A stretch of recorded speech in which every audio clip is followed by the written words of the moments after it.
Why does trying to be confident so often make you feel less confident? Think about it. Think about the last time you were truly in the spotlight. Maybe it was a high-stakes presentation, a job interview for a role you desperately wanted, or even just a difficult conversation with a partner. You knew you had to project calm, competence, and control, so you did what you were told. You read the articles, you watched the videos. You stood in the bathroom mirror, puffed out your chest, put your hands on your hips in that power pose you heard about. You told yourself, you've got this. You are a powerful, confident person. You walked into that room, and for the first 30 seconds, it almost worked. You made eye contact, you smiled, you delivered your opening line. And then it started. That creeping, cold sensation, the dampness in your palms, the way your voice suddenly felt thin, high-pitched, like it didn't belong to you. You could feel your heart hammering against your ribs, not with power, but with a frantic, bird-like panic. You could feel the eyes of the people watching you, and in your mind, you knew what they were thinking. They can see it. They can see right through me. They know I'm a fraud.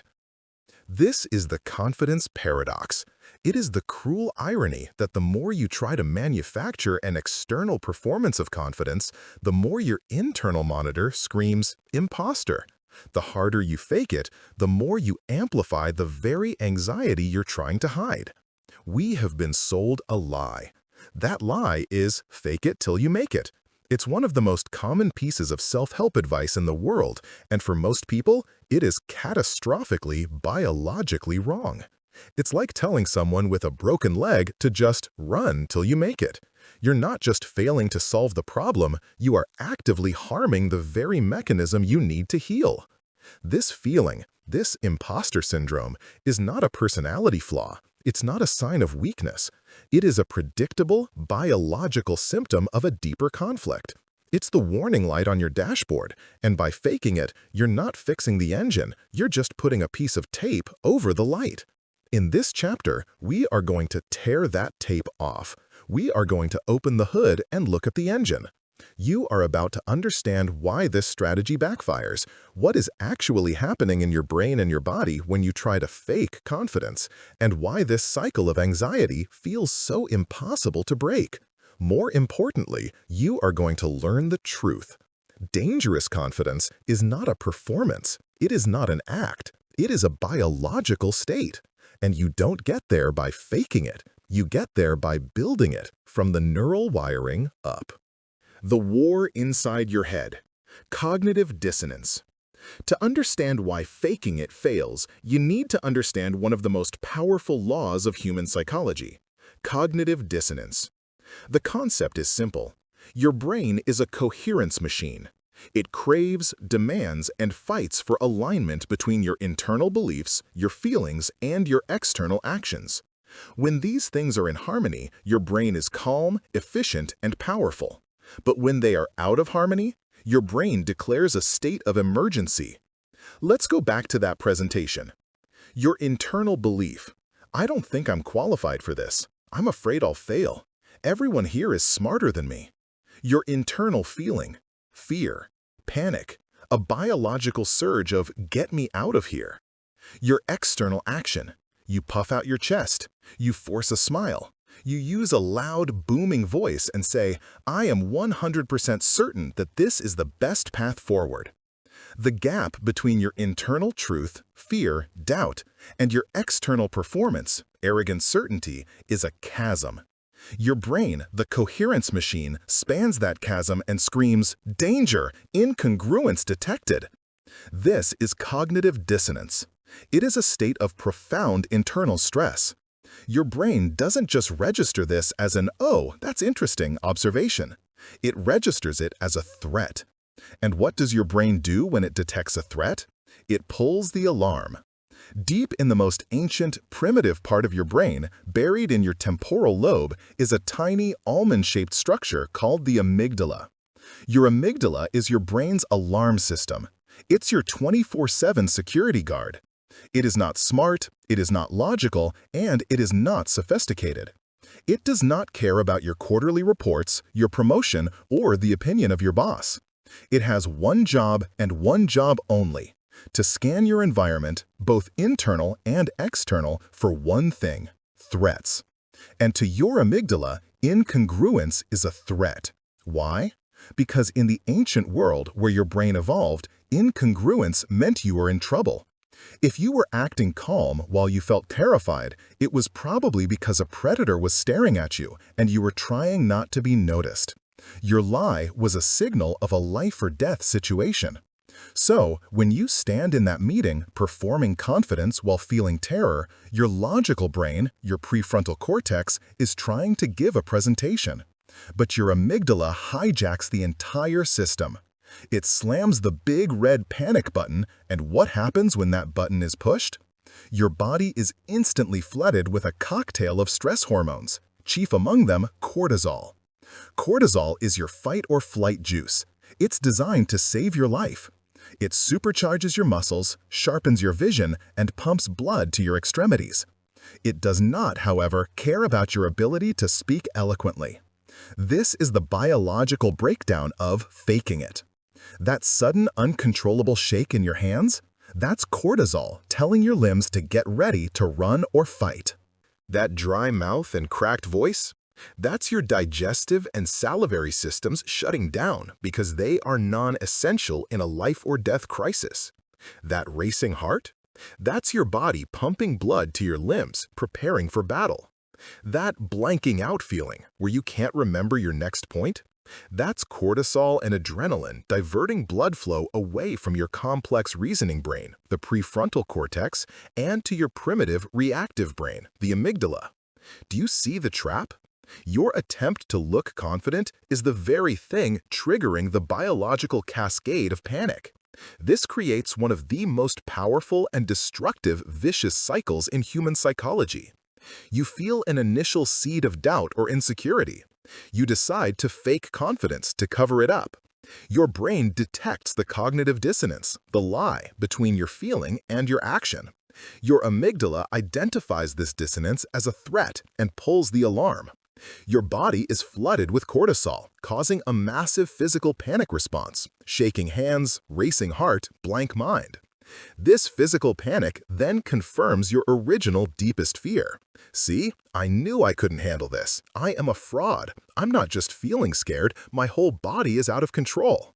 Your insecurity becomes 100 times stronger. Your dissonance grows, and the cycle spirals, locking you in a state of crippling imposter syndrome. You are not just faking it till you make it. You are practicing being an imposter. You are signaling to your own brain over and over that you are a fraud.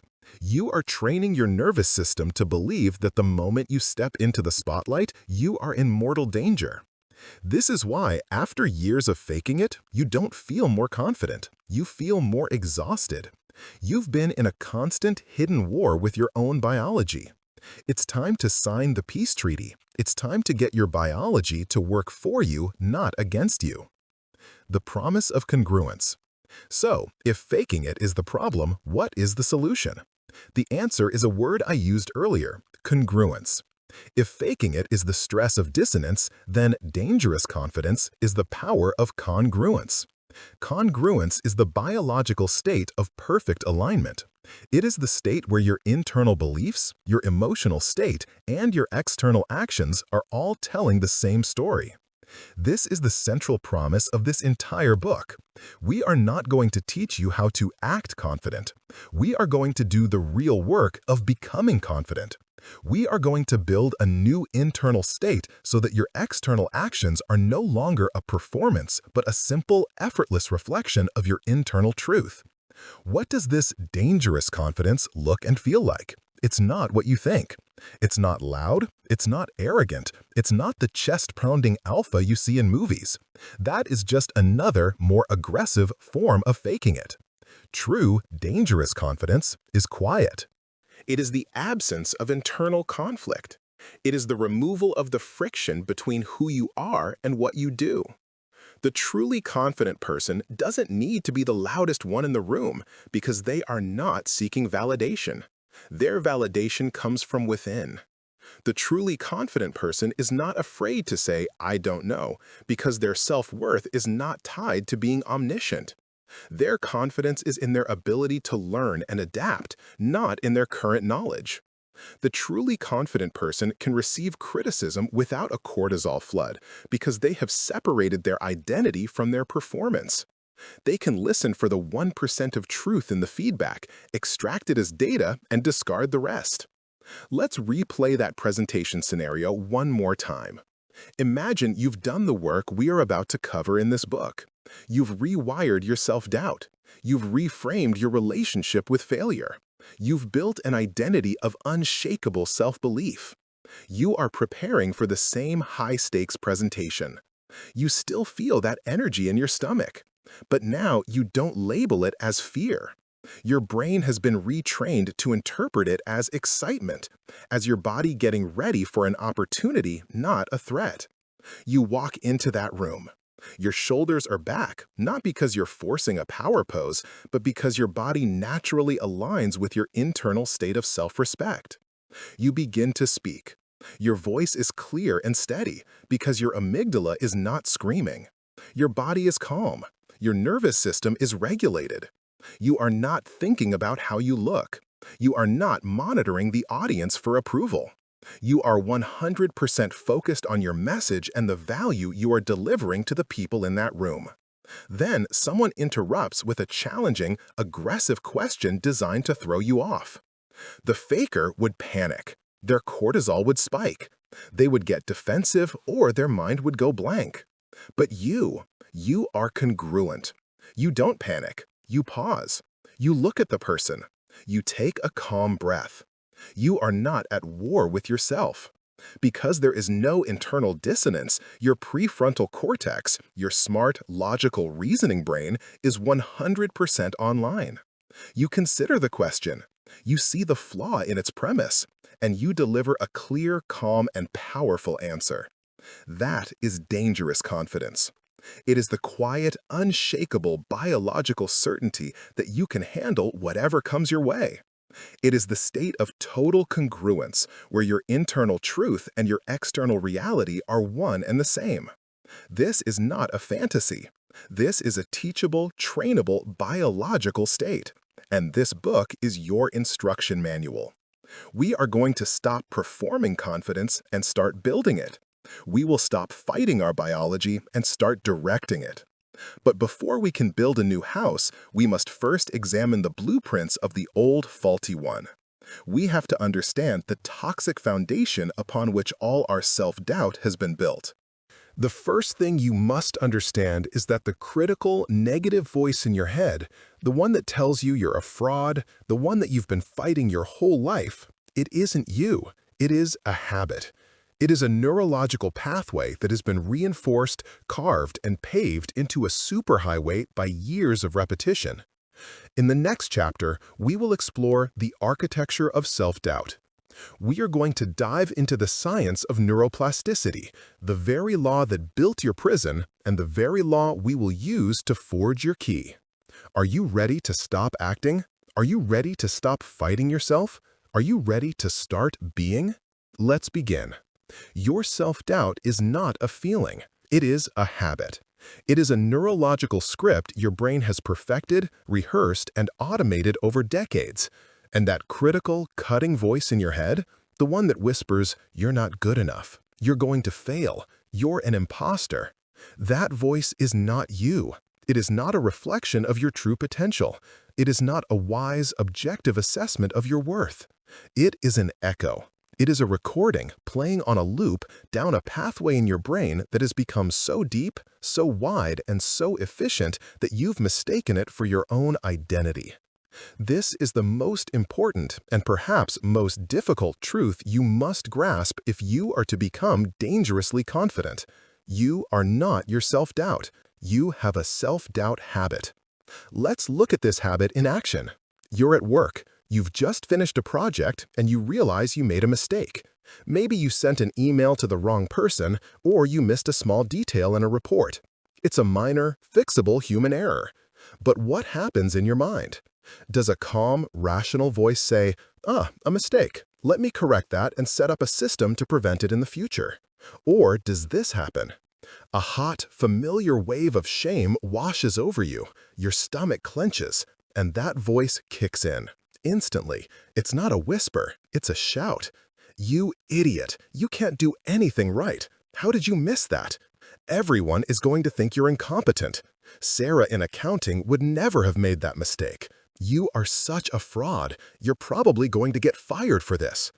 Within 3 seconds, a minor logistical error has spiraled into a full-blown verdict on your entire character, your competence, and your job security. We believe this voice because it feels so immediate. It feels so true. It speaks with the authority of our own conscience. But it is not a conscience. It is a simple biological mechanism.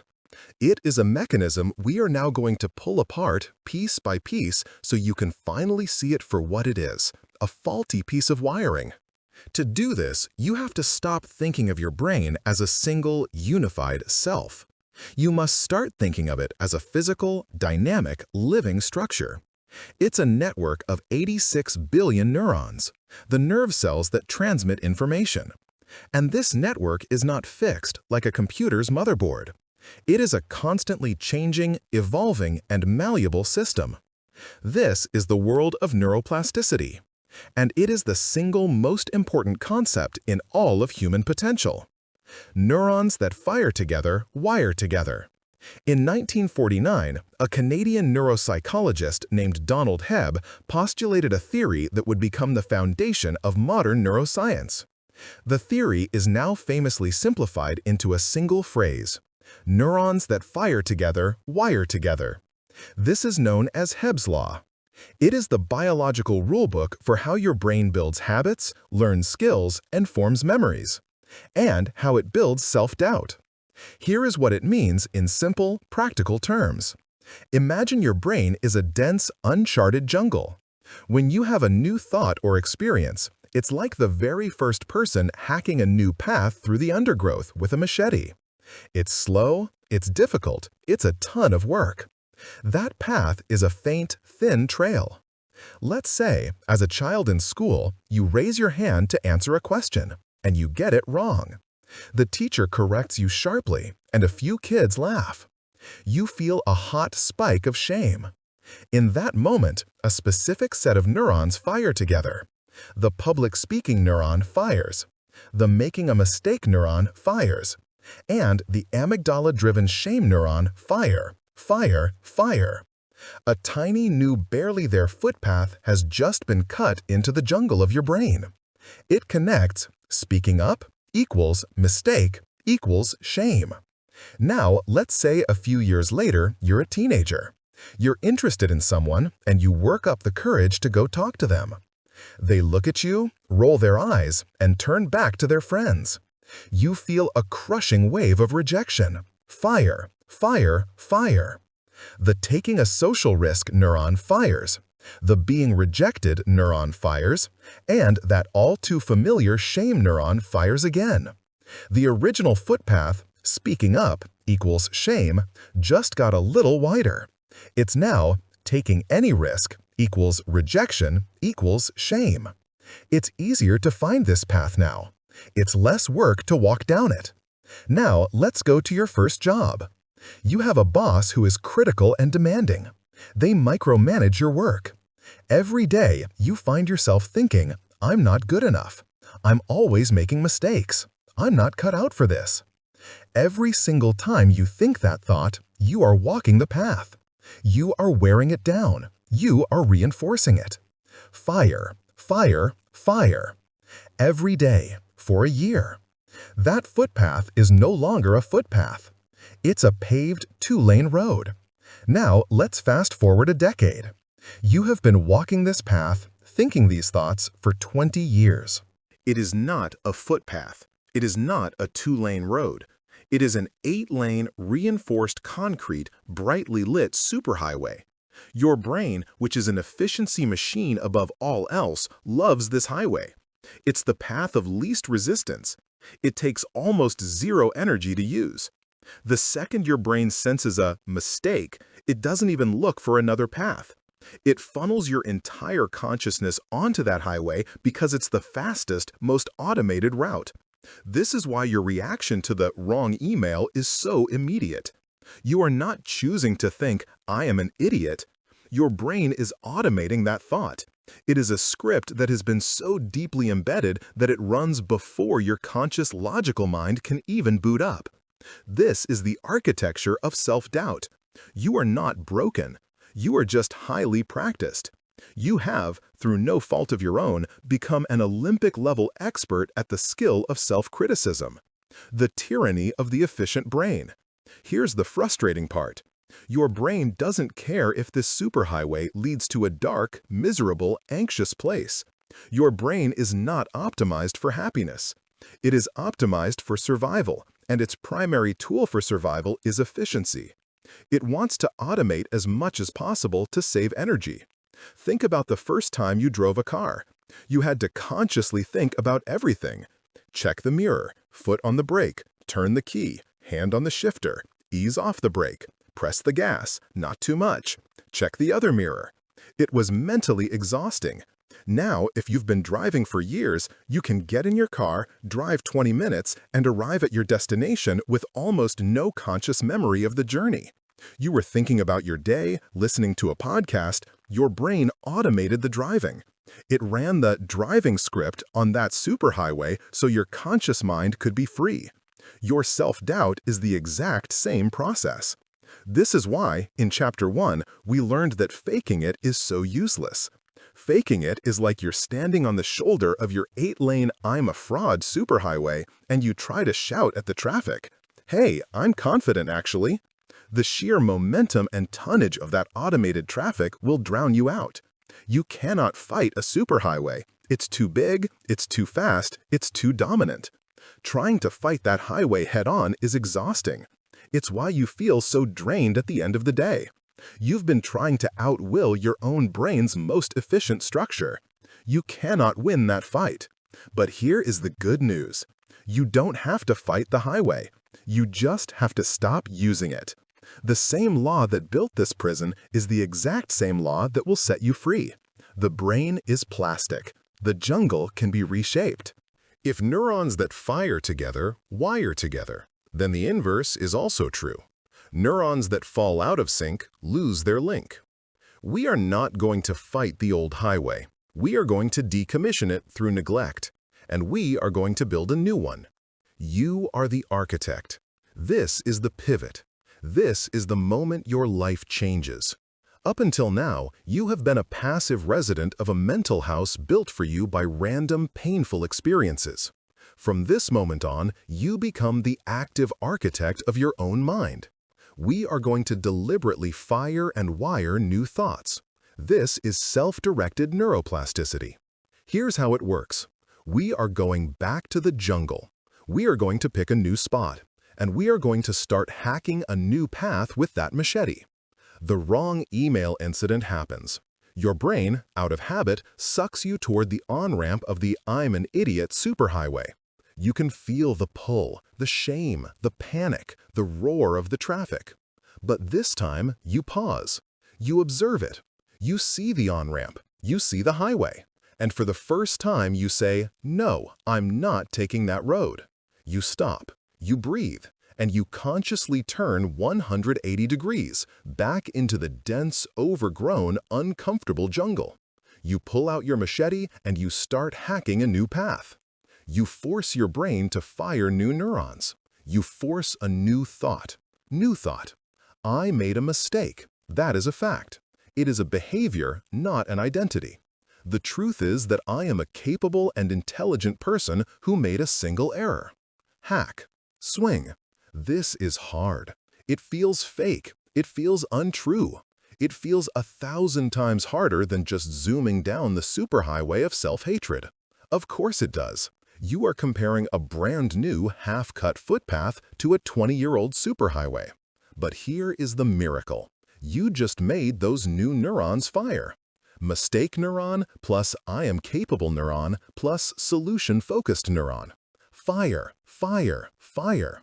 A new path has been created. It's tiny, it's weak, it's almost invisible, but it is there. The next day, you get a critical comment from a coworker. The superhighway pulls at you. See, they think you're stupid. You stop, you breathe, you turn, you find that tiny new path, and you walk it again. New thought. Their feedback is not a verdict on my worth. It is a piece of data. I will analyze it objectively. The truth is that I am resilient and open to growth. Hack, hack, swing. The path gets 1/4 inch wider. You do this again, and again, and again. You practice this new thought. You rehearse it. You do it when you don't feel like it. You do it especially when you don't believe it. Because belief is not the cause of this process. Belief is the result. You are not waiting to feel confident. You are building the neural architecture of confidence. What happens to the old highway? The old 8-lane I'm an idiot superhighway through disuse starts to degrade. When you stop sending traffic down a road, it falls apart. Weeds start to grow in the cracks. The lights flicker and go out. It becomes less automatic. Its pull gets weaker. What happens to the new path?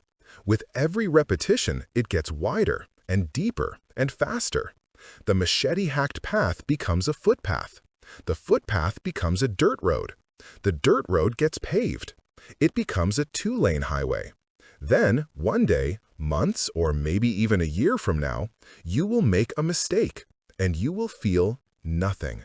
No shame, no spiral. Your first automatic instinctive thought will be, a mistake. How do I fix it? You will have automatic self-belief. Your new highway will be the default, and the old path of self-doubt will be a crumbling, forgotten ruin in the jungle. That is the architecture of dangerous confidence. It is not magic. It is not positive thinking. It is construction. It is work. It is the most important work you will ever do. You are the architect. The tool is your attention. The blueprint is your intention. The material is your brain. But now that we understand the structure of our doubt, we have to confront the fuel that powers it. It's not just that we built these highways by accident. It's that our brain has a natural biological preference for paving negative roads over positive ones. It's called the negativity bias. It's the ancient sentry in your mind that is hardwired to scan for threats. And in the modern world, it's treating your ego like it's your life. In the next chapter, we are going to meet this sentry, and we are going to retrain it. You get 10 compliments and 1 criticism. Which one do you remember at 3 a.m.? Let's make this real. Imagine it's your annual performance review. You sit down with your manager, and for 15 minutes, they rave about your work. You are an incredible team player. Your dedication to the new project was a game changer. Clients love you. Your work is consistently excellent. You hear 9 distinct, specific, wonderful pieces of positive feedback. You're floating. And then your manager pauses. Now, for your area of improvement. I've noticed you can be a little slow to respond to emails in the morning. Let's try to get those response times down. That's it. A single, minor, logistical criticism, buried in a mountain of praise. The meeting ends. You walk back to your desk. What do you say to your work friend who asks how it went? Do you say, "It was amazing. My boss thinks I'm a game changer"? Or do you say, "It was okay. She kind of hit me on my email response times"? That night, you're lying in bed. Are you replaying the 9 compliments? Are you basking in the glow of clients love you? No, you are fixating with a laser-like, agonizing focus on that one comment, a little slow to respond to emails. You're thinking, she thinks I'm lazy. She thinks I'm not a morning person. She probably thinks I'm disorganized. I bet everyone on the team is complaining about it. How many people has she told? A little slow. What did she really mean by that? Am I failing? Am I going to be first on the chopping block? Welcome to your brain's most frustrating and powerful feature. It is Velcro for the bad and Teflon for the good. One negative event, one critical comment, one small failure can stick to you, cling to you, and color your entire reality. Meanwhile, dozens of positive, wonderful, affirming events slide right off, forgotten in an instant.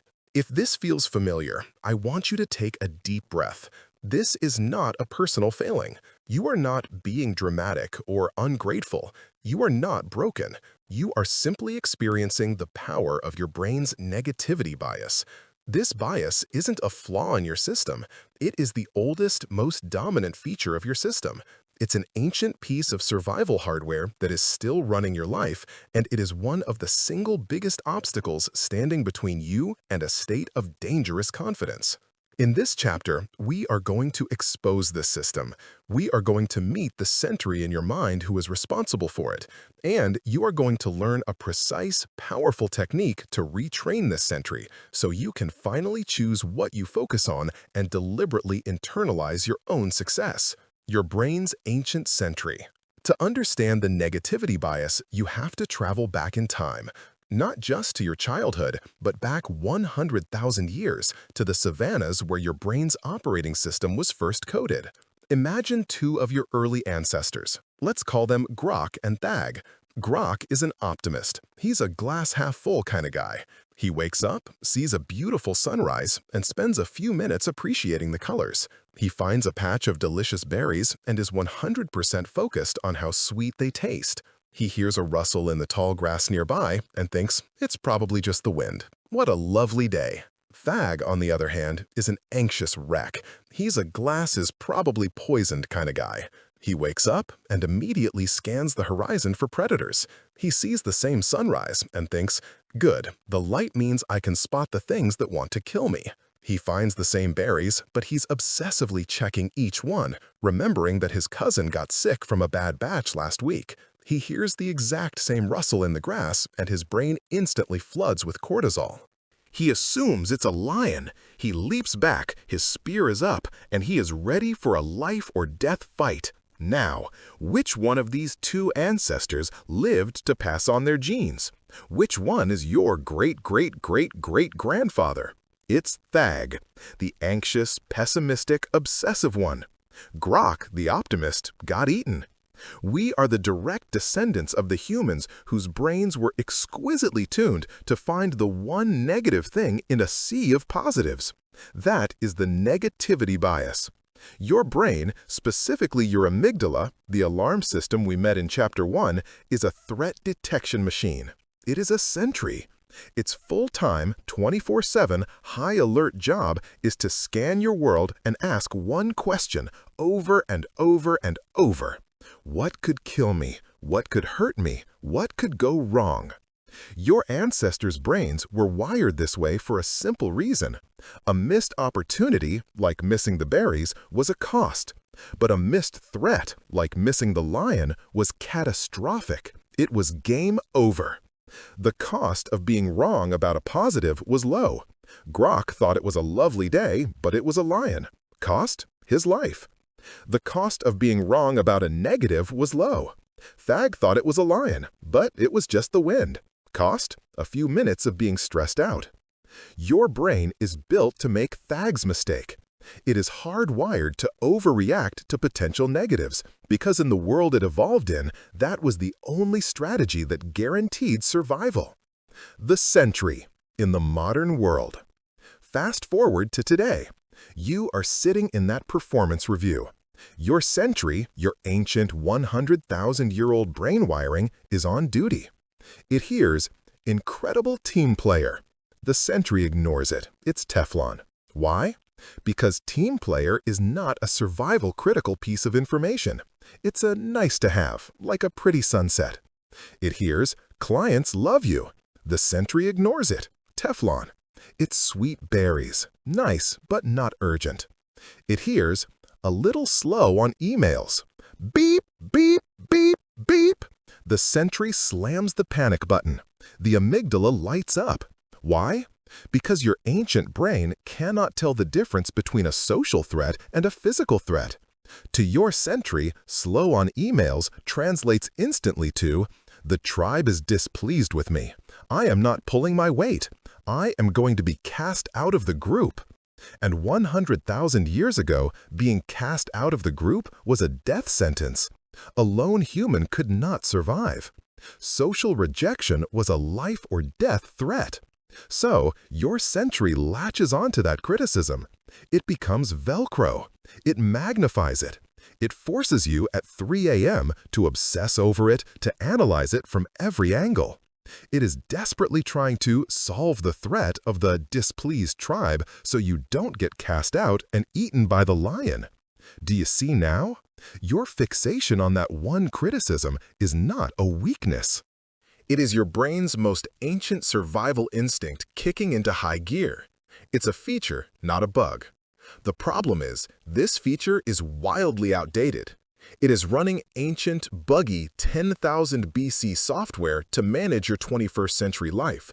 It is treating your inbox like a lion. So, what do? We can't fire the sentry. We can't rip the amygdala out of our heads. It's part of us. We have to retrain it.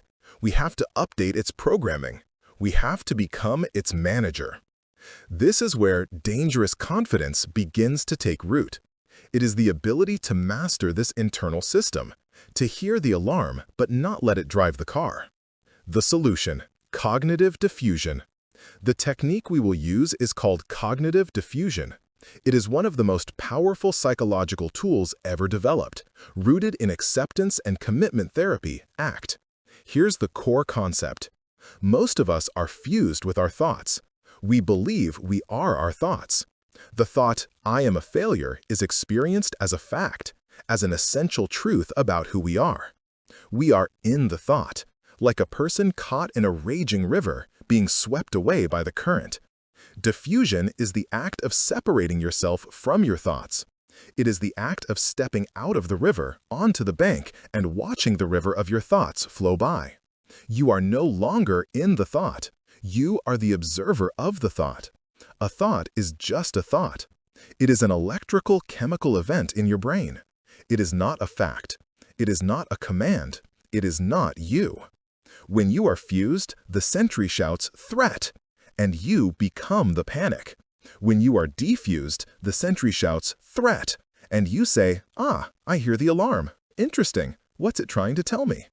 This tiny sliver of space between you and your thoughts is everything. It is the source of all emotional freedom and the birthplace of confidence.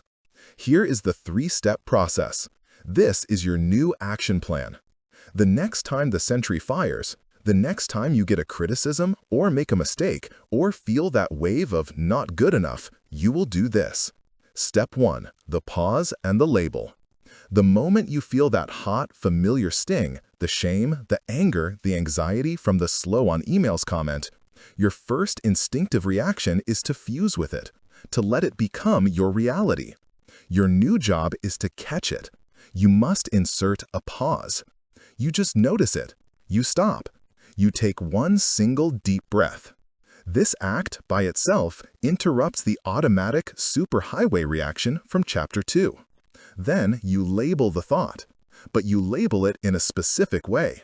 You do not say, "I'm a failure." You do not say, "I'm lazy."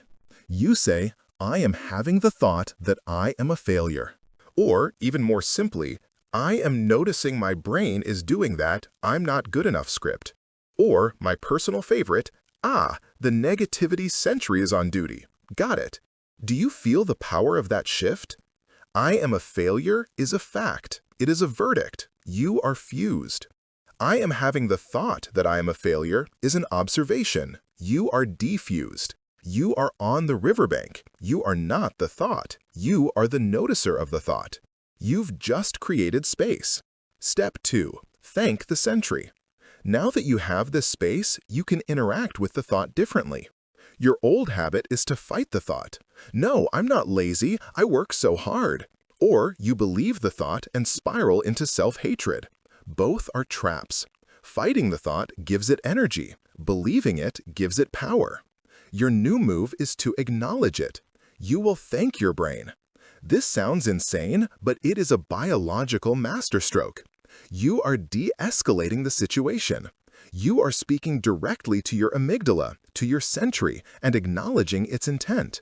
You say internally, "Thank you, brain. I see you. I know you're trying to protect me. You flagged this slow on emails thing as a threat to my social survival. I appreciate you looking out for me. You are doing your job perfectly." By doing this, you are not fighting your biology. You are partnering with it. You are telling your alarm system, I hear you. The alarm is loud and clear. And then you reassign the job. But here's the thing, Sentry. You can stand down. This is not a lion. It's an email. I am not going to be cast out of the tribe. I am safe. You've done your job, but I am the manager here. I got this. You are moving from a state of reaction to a state of authority. You are calming your nervous system by validating the intent of the signal while consciously rejecting the content of the panic. Step 3. The conscious pivot, the 9-for-1 rule. Now that you have defused from the thought and soothed the Sentry, you have a choice. The panic is no longer driving the car. You are. Now you must consciously direct your attention. This is the work. This is the neuroplasticity we talked about in Chapter 2. You are deliberately firing and wiring a new pathway.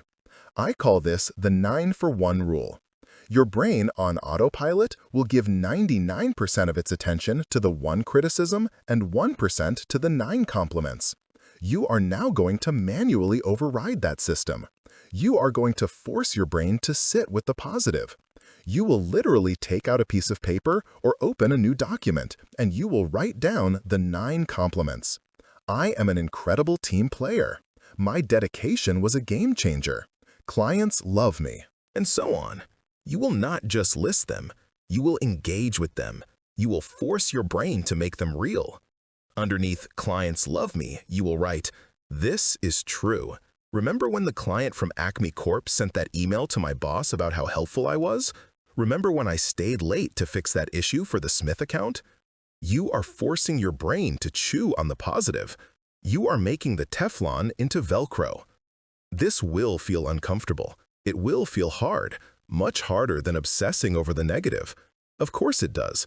You are hacking a new path in the jungle. You are fighting 100,000 years of evolutionary programming. But this is the work. You are retraining your brain to give equal weight to the good. You are proving to your Sentry that the 9 positives are just as real and more important than the 1 negative. Let's look at the 2 paths. The old path, fusion, is you hear the criticism, you spiral for 48 hours, you're filled with shame, and your confidence is shattered. Your Sentry is in full control, and you are a victim of your own wiring. The new path, defusion, is you hear the criticism, you feel the sting, but you pause.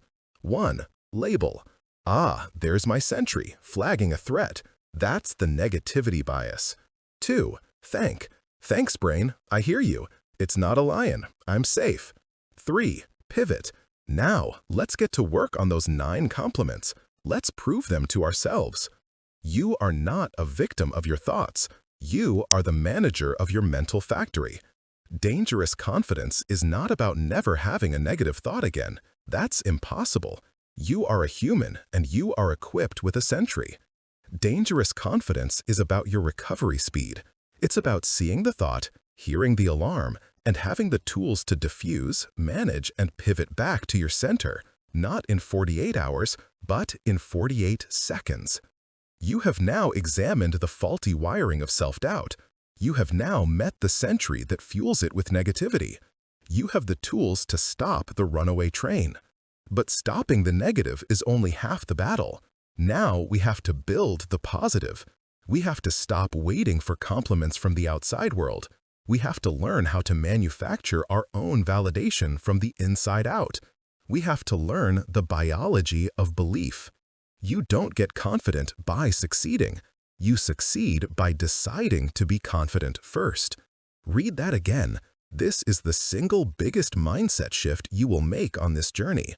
For your entire life, you have been living inside a trap. It's a prison built of if-then statements. I will finally feel confident if I get that promotion.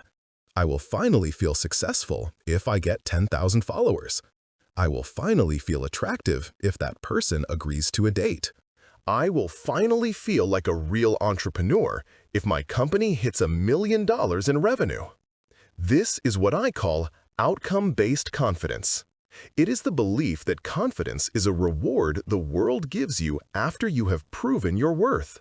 It's a gold star you have to earn from an external judge. You are, quite literally, waiting for someone else, your boss, your clients, your social circle, your partner, to give you permission to feel good about yourself. And this is why your confidence is so fragile. This is why it shatters at the first sign of criticism, as we saw in Chapter 3. Because it was never yours to begin with. It was borrowed. What happens when you do get the promotion? You get a 48-hour rush of relief, a fleeting hit of validation. And then, instantly, the goalpost moves. Your new if-then statement becomes, I will finally feel secure in this new role if I hit my first quarter targets. You are a hamster on a wheel, running yourself to exhaustion, chasing a feeling that the chase itself keeps pushing further away. Outcome-based confidence is a lie. It is a biological dead end. Today, we are going to burn that if-then contract. We are going to break out of that prison. You are about to learn that your brain is not designed to react to the world. It is designed to predict it. Your brain doesn't just receive reality, it actively creates it. And by understanding this one profound biological truth, you will stop waiting for validation and you will start manufacturing it. Your brain, the prediction machine. We've spent the last few chapters talking about the brain's reactive systems, the amygdala, cortisol, the negativity bias. These are the threat systems. Now, we are going to talk about the opportunity system. We are going to talk about your prefrontal cortex, PFC. The PFC is the most evolved part of your brain. It sits right behind your forehead. It is your CEO, your planner, your strategist. It is the part of your brain that thinks about the future. But most importantly, it is the part of your brain that holds your sense of identity. And scientists have discovered something astonishing about how the PFC works. It doesn't just react to what's happening. It runs a constant, complex simulation of what it expects to happen next, based on its core beliefs. Your brain is a prediction machine. The single greatest example of this in all of medicine is the placebo effect. You know what this is. A patient is in a clinical trial for a new painkiller. They are given a pill. They believe this pill is a powerful, cutting-edge drug. They take it, and within an hour, their pain actually measurably decreases. The pill, of course, was a fake. It was a sugar pill. So, what happened? The pill did nothing. The belief did everything. The patient's PFC, their CEO, held a powerful belief. I am taking a pill that will cure my pain. That belief was not just a nice thought. It was a command. It was a prediction sent to the rest of the brain and body. In response to that belief, the brain itself released its own natural painkillers, chemicals called endorphins. The brain created the very reality it was told to expect. Now, stop and think about this. If your belief can create a physical, biological change as profound as the elimination of pain, what do you think your belief about your own competence can do? If a sugar pill can heal you, what can a powerful core identity do? This is not a nice to have. This is the core engine of human action. And it all comes down to one magical molecule, dopamine. The biology of I can. Most people misunderstand dopamine. They think it's the pleasure chemical. They think you get a dopamine hit after you succeed, after you win, after you eat the cookie. This is only half the story. Dopamine is not the molecule of pleasure. It is the molecule of motivation. Your brain does not release it after the reward. It releases it in anticipation of the reward. Dopamine is the go-get-it chemical. It's the this is worth it signal. It's the energy, the focus, the drive that makes you pursue the goal in the first place. And what tells your brain to release this motivating go-get-it chemical? Your belief, your prediction. Let's look at two different brains preparing for the exact same challenge. Let's say starting a new, difficult project at work. Brain 1, Outcome-based. This brain's identity is, I'm not good enough until I prove myself. It's waiting for external validation. PFC belief. This is really hard. I'm probably going to fail. My boss is watching me. I'm going to look stupid. Prediction. Failure and social pain. Brain's response. Threat. This is a dangerous situation. Chemicals released. Cortisol and adrenaline. Biological state. Anxiety, stress, brain fog, muscle tension. Result? The person procrastinates. They are too anxious to focus. Their work is sloppy. They create the very failure they predicted. Brain 2, identity-based. This brain's identity is, I am a capable person who learns and solves problems. PFC belief. This is hard, which means it's a great opportunity. I am the kind of person who can figure this out. The process will be valuable. Prediction, success and growth. Brain's response, opportunity, go get that reward. Chemicals released, dopamine. Biological state, focus, energy, drive, creativity, engagement. Result? The person dives in. They are motivated. They see setbacks as data, not verdicts. They create the very success they predicted. The project was the same. The belief was different. And the belief changed the biology. Do you see? You've had it backward your whole life. You thought you had to succeed to get the dopamine hit of confidence. The truth is, you must generate the confidence first to get the dopamine hit that drives the success. Your belief is the cause, not the effect. So, how do we do this? How do we build a belief that isn't dependent on the world's applause? We stop chasing outcomes and we start building an identity. From when if to I am. This is the central action of this chapter. We are going to perform surgery on your if-then statements. We are going to replace them with I am statements. This is not faking it till you make it. This is not cognitive dissonance. Faking it, as we learned in Chapter 1, is a lie that your brain knows is a lie. Standing in the mirror and shouting, I am the world's greatest public speaker, when you are terrified, creates dissonance.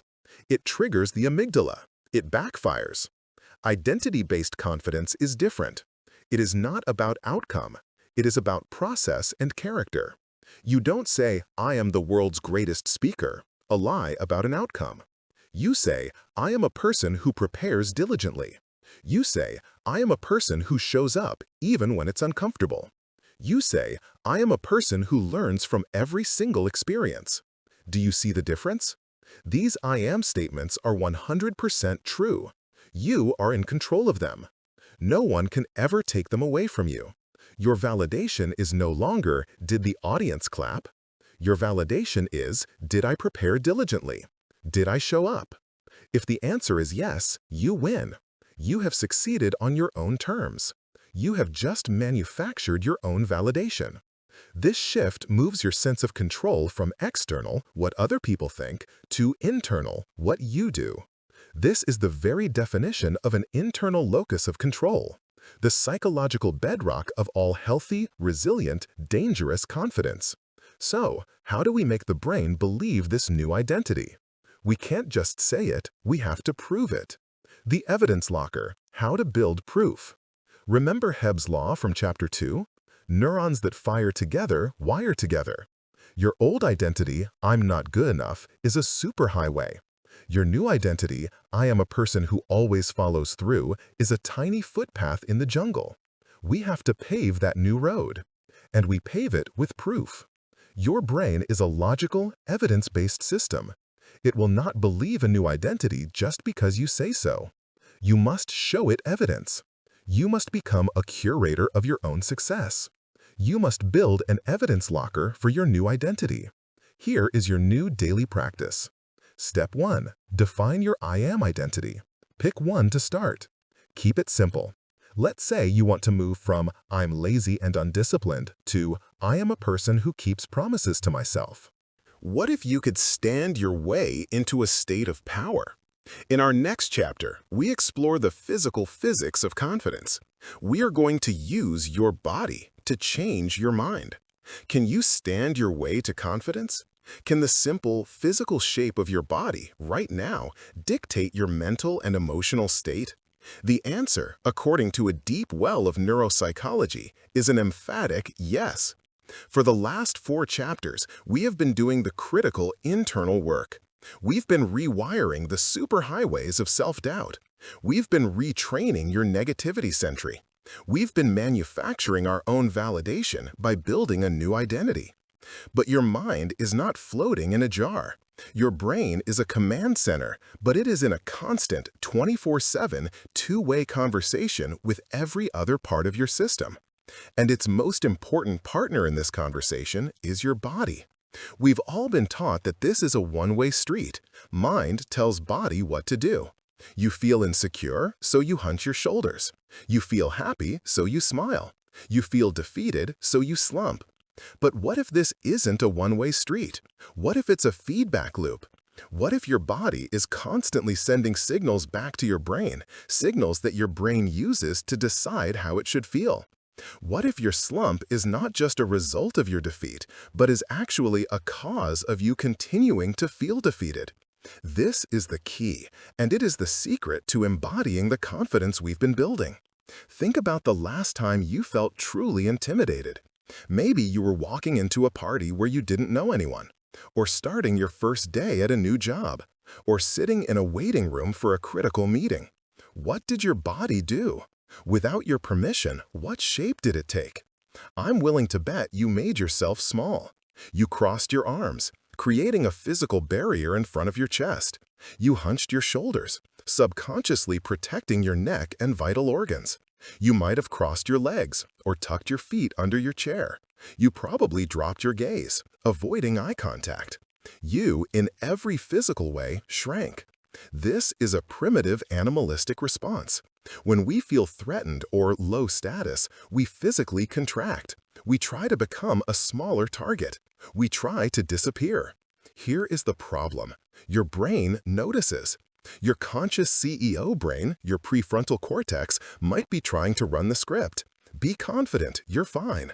But your physical posture is screaming a different message to your primitive sensory brain, your amygdala. It's screaming, we are under threat, we are weak, we are in danger. And which one do you think your nervous system believes? It believes the body. Your hunched posture is a signal that confirms and amplifies your anxiety. It proves to your brain that the threat is real. The thought creates the posture, and the posture fuels the thought. Today, we are going to break that loop. We are going to stop being a victim of this feedback loop and become the master of it. You are going to learn how to use your body as a tool, a precise biological lever to command your brain to feel powerful, calm, and dangerously confident. The two-way street, embodied cognition. The scientific name for this feedback loop is embodied cognition. It's the simple, profound idea that we don't just think with our brains, we think with our entire bodies. Your physical state is not just a result of your mental state, it is a powerful input to it. You can test this right now. It's the simplest experiment in the world. Wherever you are, I want you to slump. Really do it. Cave in your chest. Let your shoulders roll forward and in. Drop your chin to your chest and look at the floor. Hold this posture of total defeat for 30 seconds. Now, while holding this pose, try to feel powerful. Try to feel energetic and optimistic. You can't do it, can you? You can think the words, but you can't feel the feeling. Your biology rejects it. Your body is sending a message, defeated, low energy, sad, that completely overrides your conscious thought. Okay, now shake it out. I want you to do the exact opposite. Sit or stand up as tall as you possibly can, as if a string is pulling the crown of your head to the ceiling. Pull your shoulder blades back and down. Open your chest. Lift your chin. Put a slight smile on your face. Now hold this posture and try to feel defeated. Try to feel depressed and small. It's just as hard, isn't it? Your body is now sending a new message. I am open. I am tall. I am solid. I am safe. I am ready. This isn't woo-woo. This is physiology. This concept was famously highlighted in research pioneered by social psychologist Amy Cuddy, which illuminated this powerful, undeniable connection between our posture and our mental state. While scientists debate the exact hormonal mechanisms, the core principle is rock solid and has been proven in countless other ways. Your body's posture sends a constant stream of feedback to your mind, telling it how to feel. Let's break down the two signals you can send. 1. The contraction signal, the prey pose. When you physically make yourself small, hunching, crossing, caving in, you are sending a primitive signal to your brain. This posture mimics the physical state of a defeated or prey animal. Your brain reads this signal and concludes, we must be in a low-power, high-threat situation. What does it do? It obeys the signal. It dials up the production of cortisol, our old friend, the stress hormone. It dials down your logical CEO brain and gives more power to the panicked sentry. You feel more anxious, more stressed, more submissive, and less articulate. Your body just locked you into a state of insecurity. 2. The expansion signal, the predator pose. When you deliberately take up space, pulling your shoulders back, opening your chest, planting your feet wide, uncrossing your limbs, you are sending the opposite signal. This posture mimics the physical state of a victorious or alpha animal in the natural world. It signals power, dominance, and safety. Your brain reads this signal and concludes, we must be in a high-power, low-threat situation. We are in charge. We are safe. What does it do? It obeys. It dials down the amygdala's alarm. It reduces the cortisol drip.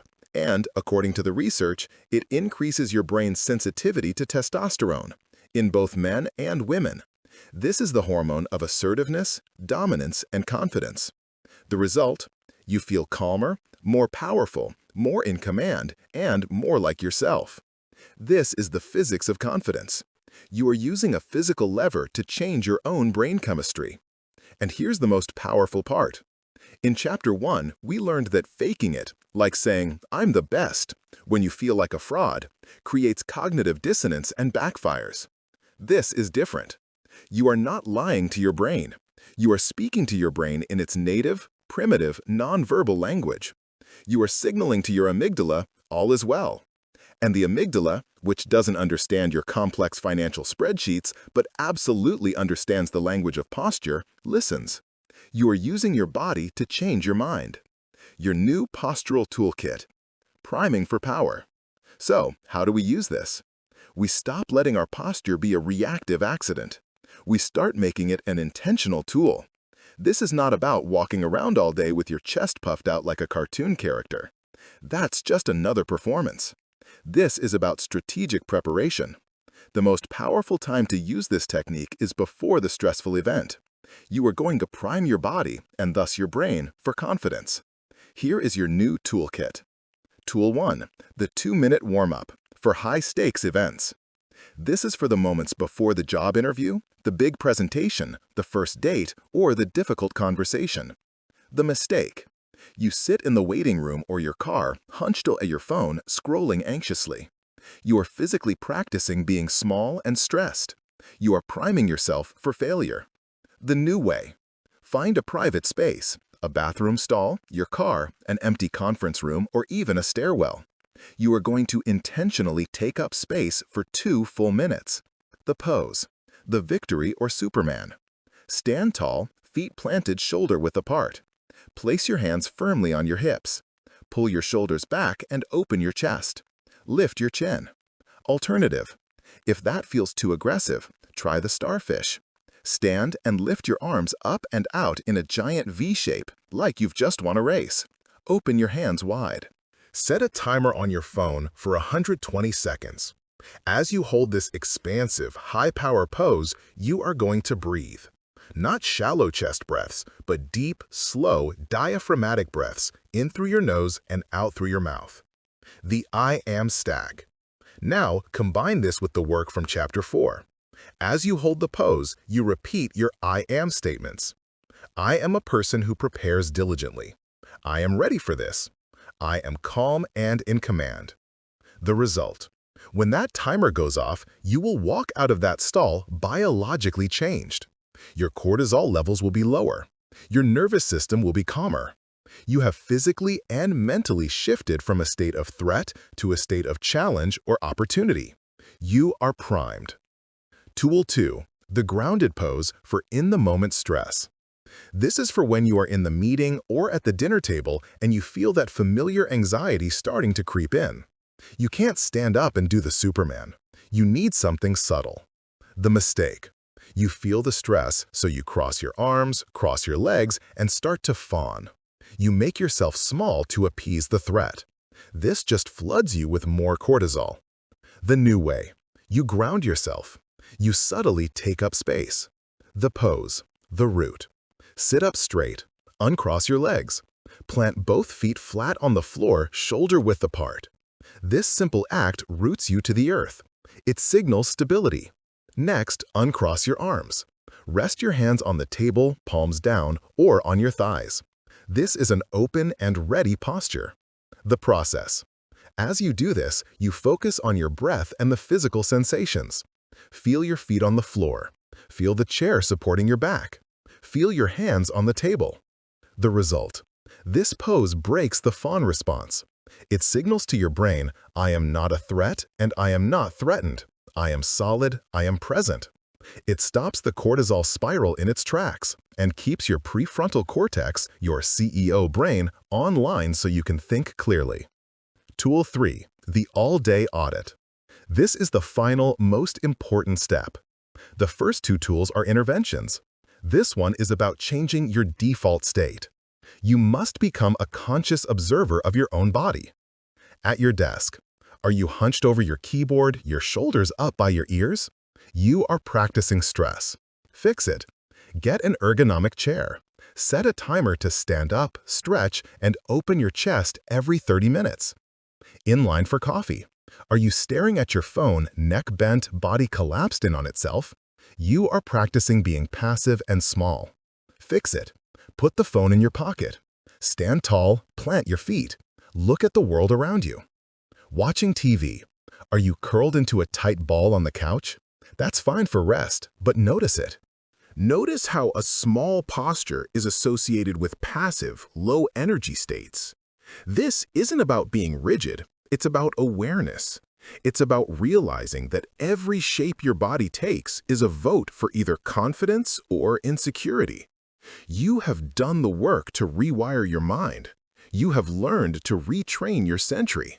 You have built a new identity based on proof. Now you must give that new, powerful identity a physical home.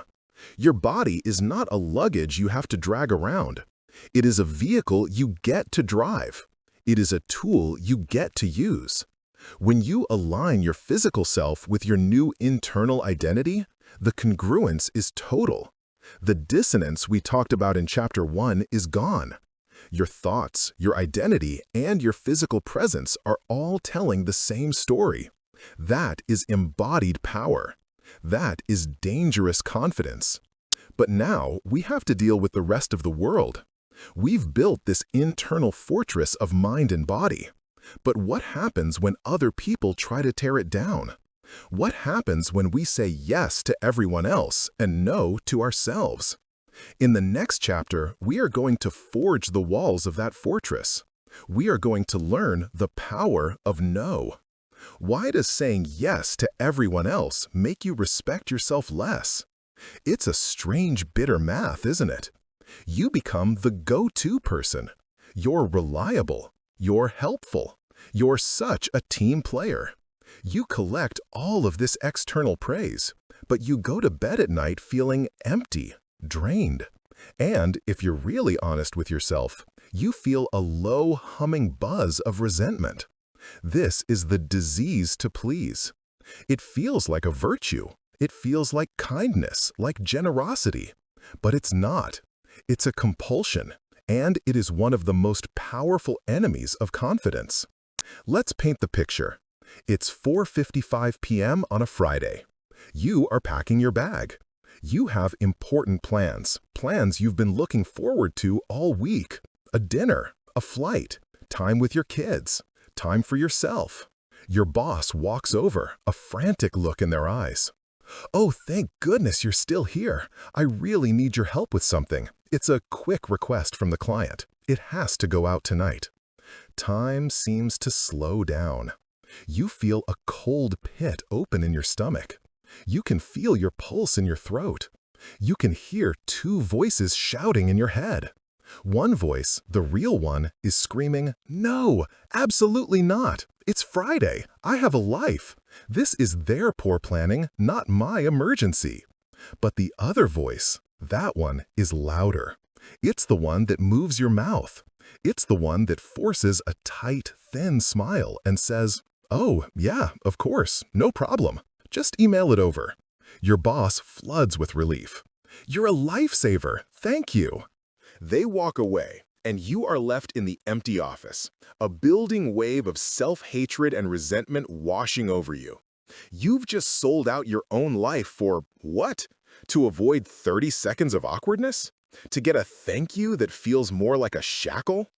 Every single time you do this, every time your yes is a betrayal of your own no, you take a hammer and you chip away at the very foundation of your own self-respect. You have been told this is kindness. It is not. You have been told this is being helpful. It is not. It is a survival response, and it is keeping you trapped. The fawn in the headlights. We have all been taught about our primitive threat responses. We know fight or flight. We've even heard of freeze. But there is a fourth, hidden response, and for people pleasers, it is the default setting. It is the one that is secretly running your entire life. It's called the fawn response. When your brain detects a threat, it does a split-second calculation. If it thinks it can win the fight, it chooses fight. You yell back at your boss. If it thinks it can escape, it chooses flight. You run out of the office. If it thinks the threat is so overwhelming that any movement is a bad idea, it chooses freeze. You go blank and can't speak. But what if you can't fight, you can't flee, and you can't freeze? Your boss is not a lion you can attack. You can't just run out the door or you'll be fired. You can't just stare at them blankly. So your ancient, primitive brain chooses the fourth option, fawn. The fawn response is a strategy of appeasement. It is a primitive survival instinct to diffuse the threat by making yourself agreeable. If you are nice, if you are helpful, if you serve the person who represents the threat, they will not attack you. You will be safe. This is what you're doing at 4:55 p.m. on a Friday. Your boss's request is perceived by your nervous system as a social threat, a confrontation, a moment where you could be cast out, criticized, seen as not a team player, put on a list for layoffs. So you fawn. You say yes. And in that moment, the unbearable tension of the confrontation dissolves. Your boss is happy. The threat is gone.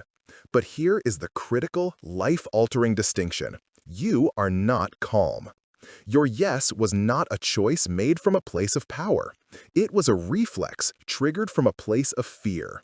Your sympathetic nervous system, your body's gas pedal for fight or flight, was fully activated. Your heart was pounding, your palms were sweating, and your body was flooded with cortisol, just as if you were facing a lion. The fawn response is not a calm state. It is a high anxiety state. And this is the true cost of people-pleasing. By saying yes to every request, by avoiding conflict at all costs, you are not living a life of kindness. You are living in a chronic, low-grade state of sympathetic nervous system activation. You are constantly on high alert. Every email, every phone call, every "can I ask you a quick question" is another potential threat to appease. This is why you are exhausted. This is why you feel that constant buzz of anxiety. Your nervous system never gets to rest. You are draining your battery every single day to power other people's lives. And biologically, every time you fawn, you are reinforcing that neural pathway. Chapter 2. You are practicing being powerless. You are teaching your brain over and over and over that your needs, your time, and your life are less important than the approvals of others. This is the very opposite of the congruence we are trying to build. This is the ultimate dissonance. Your external actions are a complete betrayal of your internal truth. Dangerous confidence is impossible in this state. It cannot coexist with a fawn response. To build it, we must forge something new. We must forge boundaries.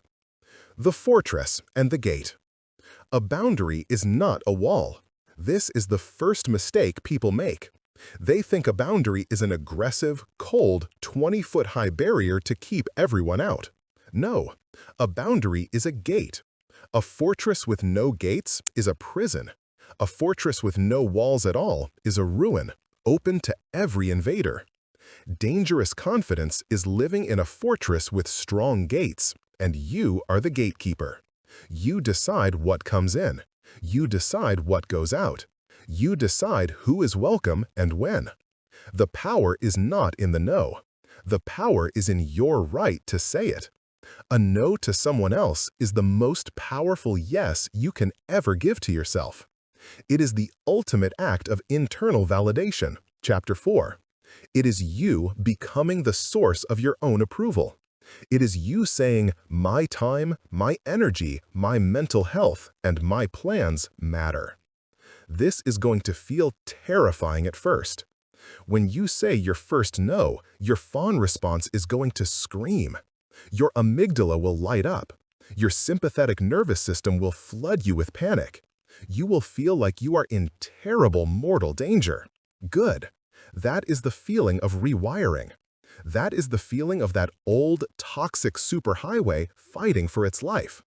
You must willing to tolerate that 15 seconds of discomfort to decommission that pathway forever. You must prove to your nervous system that a no does not lead to catastrophe. It leads to respect. To do this, you need a tool. You can't just go from fawn to fight. You will overcorrect, you will be aggressive, and it will backfire. You need a script that is firm, kind, and impenetrable. You need the Graceful No Framework. This is your new script. It is a 3-step and sometimes 2-step process to set a boundary without burning a bridge. It moves you from the threat state, fawn, to the authority state, calm, centered, in command. Step 1. The empathy buffer. You must start with connection. You have to show the other person that you heard them. This is not agreement. It is acknowledgement. This simple act calms their defensive brain and makes them receptive. I understand this is a priority for you. I really appreciate you thinking of me for this.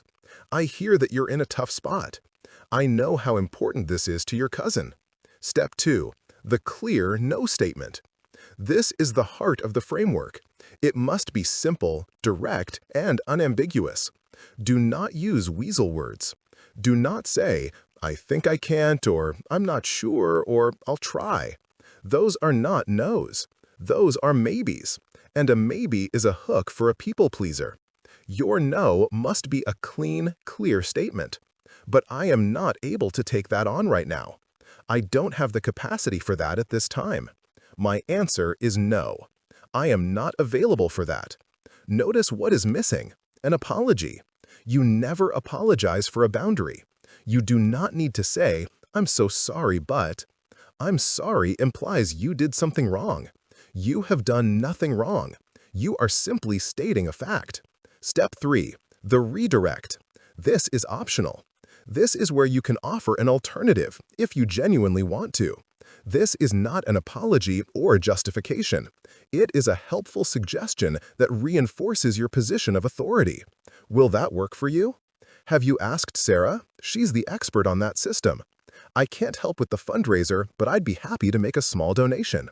This step is powerful because it shows you are still a team player, but on your terms. Let's replay the scenarios. Let's walk this new framework through our 2 disasters. Scenario 1. The boss, 4:55 p.m. Friday. The fawn response, old way. Oh, sure, yeah, no problem. You feel victimized, resentful, powerless. Your SNS is spiking. The graceful no, new way. You pause. You take one deep breath. This short circuits the fawn reflex. You allow the 15 seconds of discomfort. 1. Buffer. I understand this is a priority and it's urgent. 2. Clear no.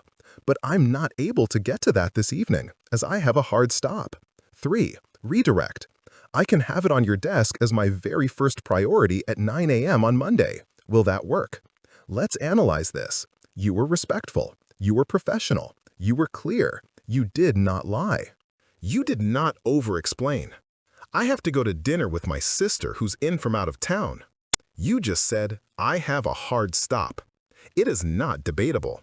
9 times out of 10, your boss will say, oh, okay, Monday's fine. They just tried for tonight because it was their priority. Your no makes them find another solution. You walk out the door. Your plans are intact. Your self-respect is intact. You have just taught your nervous system that a no does not lead to catastrophe. It leads to calm. You are moving your nervous system from the sympathetic, threat, to the parasympathetic, rest and digest. Scenario 2. The guilt-tripping family member. Your cousin is moving. We really need you to come help all day Saturday. You're the only one with a big car. You have to. The fawn response. Old way. Fine, I guess. What time? You feel bullied, angry, exhausted before it even begins. The graceful no. New way. You pause. You breathe. You resist the wave of guilt. Guilt is their tool to force your fawn response. Don't pick it up. 1. Buffer.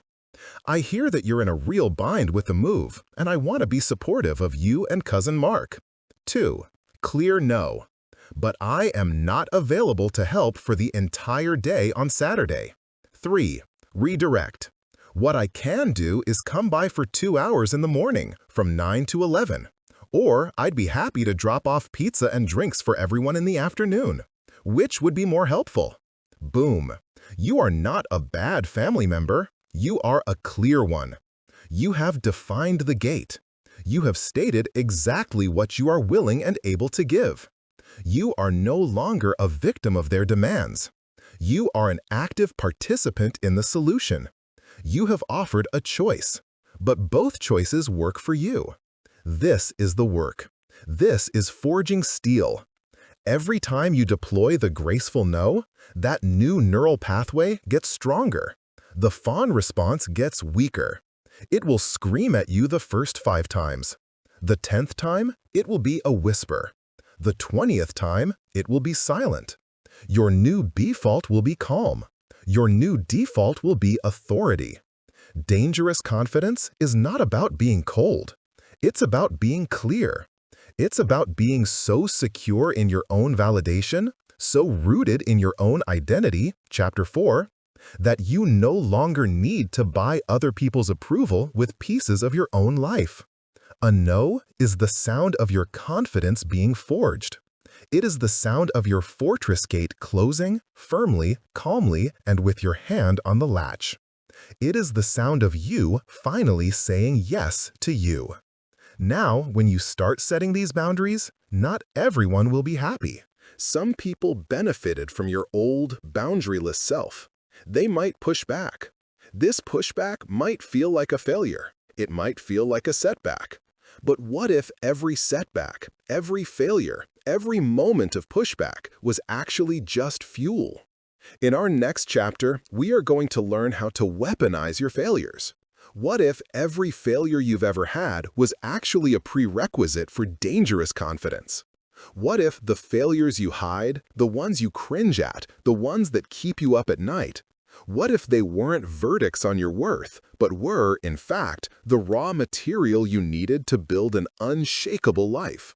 This is a hard concept for us, because from the time we are old enough to be graded in school, we are taught a devastating lie, that failure is the end. You get an F on the test. You don't make the team. You get passed over for the promotion. You start a side business and it gets 0 customers. And in that moment of failure, what does it feel like? It feels final. It feels like a judgment. It feels like a giant red ink rejected, applied not just to your project, but to you. This is why we fear it. This is why we avoid risk. We fear failure so much that we would rather live a small, safe, unfulfilling life than risk the shame of a public setback. We stay in the job we hate rather than risk the interview. We stay quiet in the meeting rather than risk saying the wrong thing.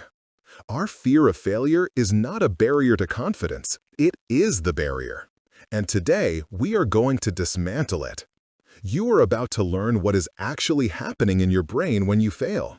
You're going to understand why it hurts so much and why that pain prevents you from learning. And then you are going to learn a precise scientific framework to reframe failure, to stop seeing it as a verdict and start seeing it as data. We are going to stop fearing failure, and we are going to start weaponizing it. We are going to turn your setbacks into fuel, the crash that destroys the black box. Let's look at a concrete, painful, all too common scenario. Let's say you have an idea. It's a passion project. You're going to start an online store selling your custom, hand-painted artwork on coffee mugs. You are excited. You spend months on it. You invest your savings into the inventory. You learn how to build a website. You work nights and weekends.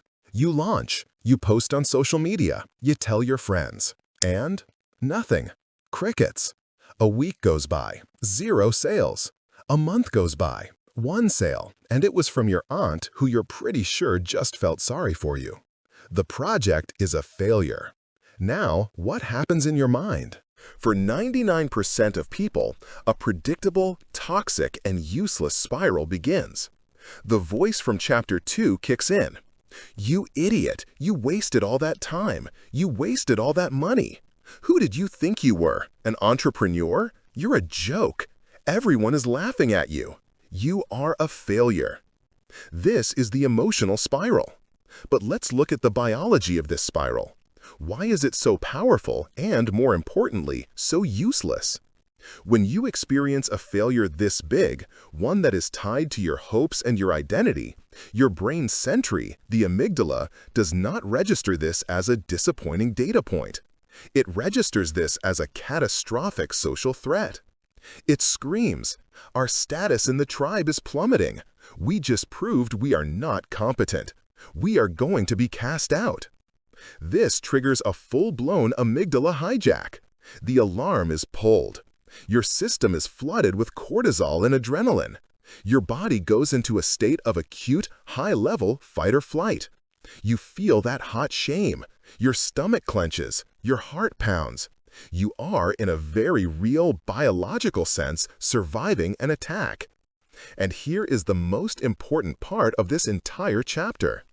When your brain is in survival mode, it shuts down all non-essential systems. And what is the first system to get shut down in a crisis? Your prefrontal cortex, your CEO brain, your learning center, your planning center, your rational, analytical, problem-solving brain. This is the terrible paradox of failure. The only part of your brain that can learn from the failure is the first part that gets shut down by the emotion of the failure. It's like an airplane crash. When a plane goes down, the most valuable part of the wreckage is the black box, the flight data recorder. It holds the data of what went wrong. It's the only thing that can prevent the next crash. When you crash, when your project fails, the emotional hijack from your amygdala melts your black box. You cannot analyze what went wrong. You cannot extract the data. You cannot learn. You are too busy surviving the emotional wreckage, the shame, the I'm an idiot spiral. That is not learning. That is just suffering. And it ensures that you will never try again, because your brain has now wired trying to catastrophic, life-threatening pain. This is why failure as fuel is impossible for most people. They are burning the fuel in an emotional firestorm before they can ever use it. We are going to change that right now. The reframe. Fixed versus growth. The solution is not to not feel bad. That's impossible. The solution is to have a new system ready to go, a cognitive framework that you can deploy intentionally to manage the amygdala, calm the nervous system, and get your PFC, your black box, back online. This framework is the single greatest contribution of Stanford psychologist Carol Dweck. It is the concept of the growth mindset. Dweck's research showed that people hold one of two core beliefs about their own abilities. 1. The fixed mindset. This is the default setting for most of us. It is the belief that your intelligence, your talents, and your abilities are fixed traits. You are born smart or you're not. You are born a good artist or you're not. When you have a fixed mindset, failure is a catastrophe. Why? Because if your talent is fixed, then a failure is a verdict. It is the world telling you, you do not have the thing. You have hit the limit of your fixed ability. You are not a real entrepreneur. This is why you spiral. The failure is a judgment on your identity. 2. The growth mindset. This is the antidote. This is the core of dangerous confidence. It is the belief that your intelligence, your talents, and your abilities can be developed through dedication, strategy, and learning. This belief is a biological fact. It is the definition of neuroplasticity, which we've been talking about from the beginning. Your brain can change. It can get smarter. You can learn. When you have a growth mindset, failure is not a verdict. It is data. It's not a judgment on your identity. I am a failure. It is a judgment on your strategy. My price point was a failure. My marketing was a failure. Do you feel that shift? It is seismic. I am a failure is a dead end. It shuts down your PFC and sends you into a spiral. My strategy was a failure is a starting line. It engages your PFC. It asks a question. It turns you from a judge into a detective. Adopting a growth mindset is the conscious act of telling your amygdala, you can stand down. This is not a threat. This is information. This is how you keep your black box intact. The black box protocol, how to weaponize a setback. So, let's go back to your failed coffee mug business. The fixed mindset response was to spiral into shame and shut the store down forever. Here is the growth mindset response. This is your new 3-step protocol. This is how you extract the fuel. Step 1. Emotional triage. Soothe the amygdala. You cannot analyze data while you are emotionally on fire.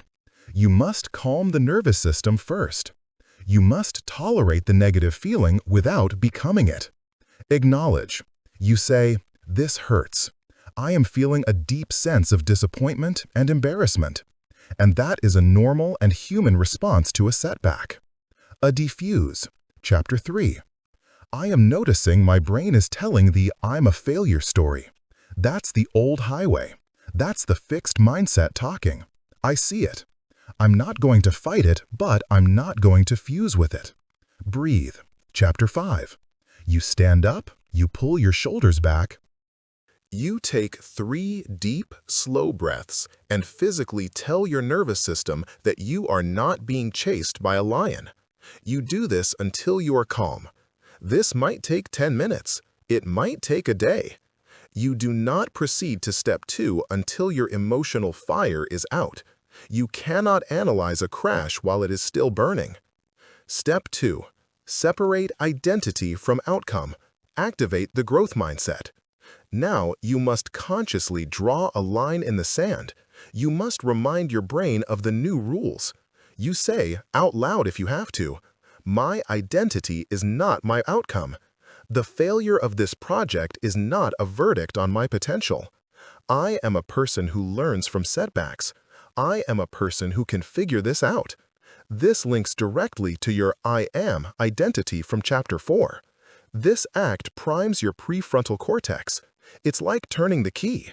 You are telling your CEO brain that it is time to come online and get to work. Step 3. The black box autopsy. Engage the PFC. Now you are no longer the victim. You are the lead investigator. You are a scientist. You are a detective. You open a notebook and you get clinical. You ask unemotional, analytical questions. Question 1. What was the hypothesis? My hypothesis was, people will pay $25 for my custom hand-painted mugs based on my Instagram photos. Question 2. What were the results?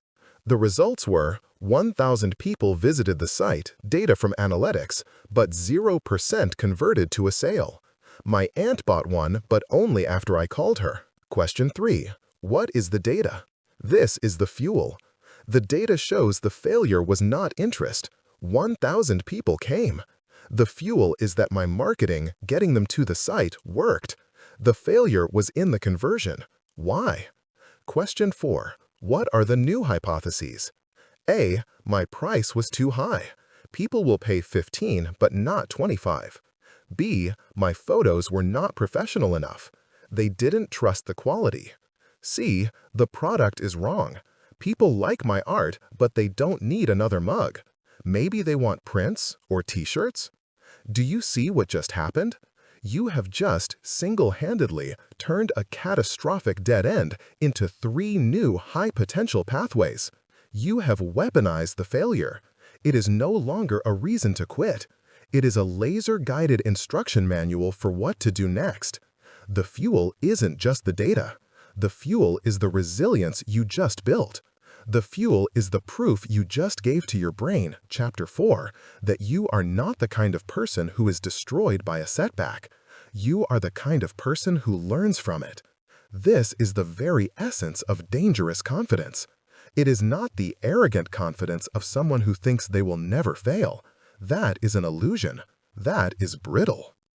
Dangerous confidence is the quiet, unshakable confidence of someone who has stopped being afraid to fail. It is the deep, biological certainty that even if you do fail, even if you fall flat on your face, you will not spiral. You will not break. You will learn. You will recover faster than anyone else. You will get calm, you will separate your identity, and you will find the black box. You will open it up, extract the data, and you will use it as fuel for your next launch. You have built your internal world. You have boundaries of steel. You have turned your own failures into your greatest asset. But now, what about when the failure is not internal? What about when the attack comes from the outside? What do you do when the setback is a direct, personal, cruel criticism from another person? To handle that, you need more than a protocol. You need a fortress.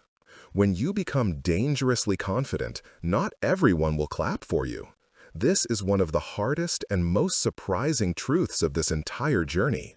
We like to believe that when we finally get our lives together, when we start to shine, when we build that new body, Chapter 5, or set those firm boundaries, Chapter 6, or launch that new project, that the world will celebrate with us. Some will, but many will not. Your new light will, by its very nature, cast shadows. It will illuminate the insecurities, the compromises, and the fears of the people around you. And in their discomfort, they will try to dim your light. You've done all this internal work. You've spent weeks, months, years rewiring your brain. You've built your new I am identity, Chapter 4. You feel solid. You feel good. And then it happens. A single barbed comment from a coworker, a family member, or a stranger on the internet. Let's make it real. You've finally committed to your health. You've been consistent. You've been manufacturing your own validation, not waiting for the scale. You feel more energetic. Your clothes fit better. You are, for the first time in your life, proud of your commitment. You walk into a family gathering. A relative, one you haven't seen in a while, looks you up and down. They don't say, "Wow, you look great." They smirk, and they say, "Oh, you're on that diet, are you? My cousin's friend did that, lost 20 pounds, but just gained it all back, plus an extra 10. Good luck sticking with that." Sting. It's a hot, sickening, deflating rush. In 5 seconds, that one comment just vaporized 6 weeks of hard-earned internal validation. Every ounce of pride turns to shame. Every feeling of success turns to the fear of, what if they're right? You spend the rest of the night in a fog of self-doubt, that old "I'm a failure" superhighway, Chapter 2, roaring back to life. Why? Why does one person's thoughtless, unqualified opinion have the power to shatter a fortress you've been building brick by brick? The problem isn't your sensitivity. The problem is your biology. You think you've been insulted. Your brain thinks you've been stabbed. The biology of rejection. Social pain is physical pain. That sting you feel from criticism, that gut punch from being excluded, that is not all in your head. It's not you being too sensitive or weak. It is a real, measurable physical event. Scientists have studied this for decades, and the discovery is one of the most profound in all of neuroscience. If I were to put you into an fMRI brain scanner, a machine that watches your brain's activity in real time, and I broke your arm, a specific part of your brain would light up like a stadium floodlight. This area, among others, is called the anterior cingulate cortex, or ACC. It is your brain's "oh, that hurts" center. It is the core of your physical pain matrix. Now, here is the astonishing part. Let's keep you in that same fMRI scanner. Your arm is fine. But instead, I bring in a group of people and I have them viciously criticize you. I have them look you in the eye and tell you you're not smart enough, not good enough, and that they don't want you in their group. What happens in your brain? The exact same part lights up, the anterior cingulate cortex. To your brain, there is no difference between the pain of a broken bone and the pain of social rejection. Let me say that again so you can truly absorb it. The pain of "they think I'm a fraud" is processed in the exact same neural circuits as the pain of "my arm is broken." This is why criticism literally hurts. This is why shrugging it off is as easy as shrugging off a third-degree burn. Why are we built this way? Because for our ancestors, the two were the same. As we explored with the negativity bias, Chapter 3, your brain's operating system is ancient. 100,000 years ago, being cast out of the tribe, being socially rejected, was not an insult. It was a lethal threat. A lone human on the savannah was a dead human. You needed the tribe to survive. Therefore, your brain evolved an ingenious survival mechanism. It made social rejection hurt as much as a physical wound, to ensure that you would never, ever do anything to risk being kicked out of the group. This is the biological root of your fear of criticism. It's the root of the fawn response, Chapter 6. Your brain is still running this ancient software. Treat a snarky comment from your aunt as a life-or-death survival threat. This is why, up until now, your confidence has been a hostage. It has been at the mercy of every single person you meet. You live in fear of that pain button being pushed. To be dangerously confident, you must liberate yourself. You must rewire this system. You must build a new structure that stops the arrow before it hits the ACC. You must build a social fortress. Building the social fortress, the 3-step filter. A fortress is not an impenetrable 100-foot-high wall designed to keep everyone out.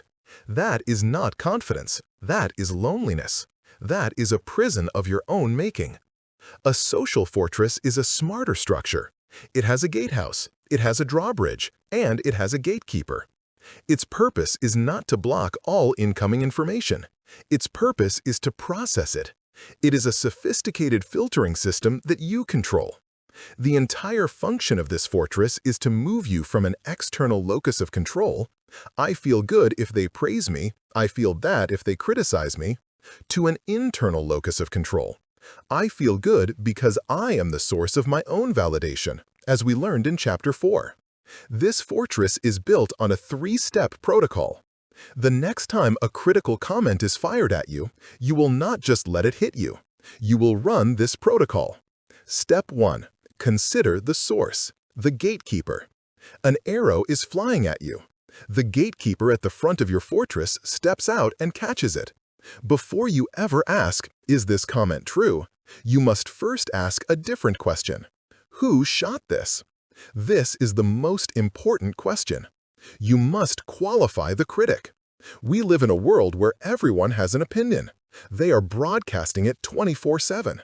You are under zero obligation to treat all opinions as equal.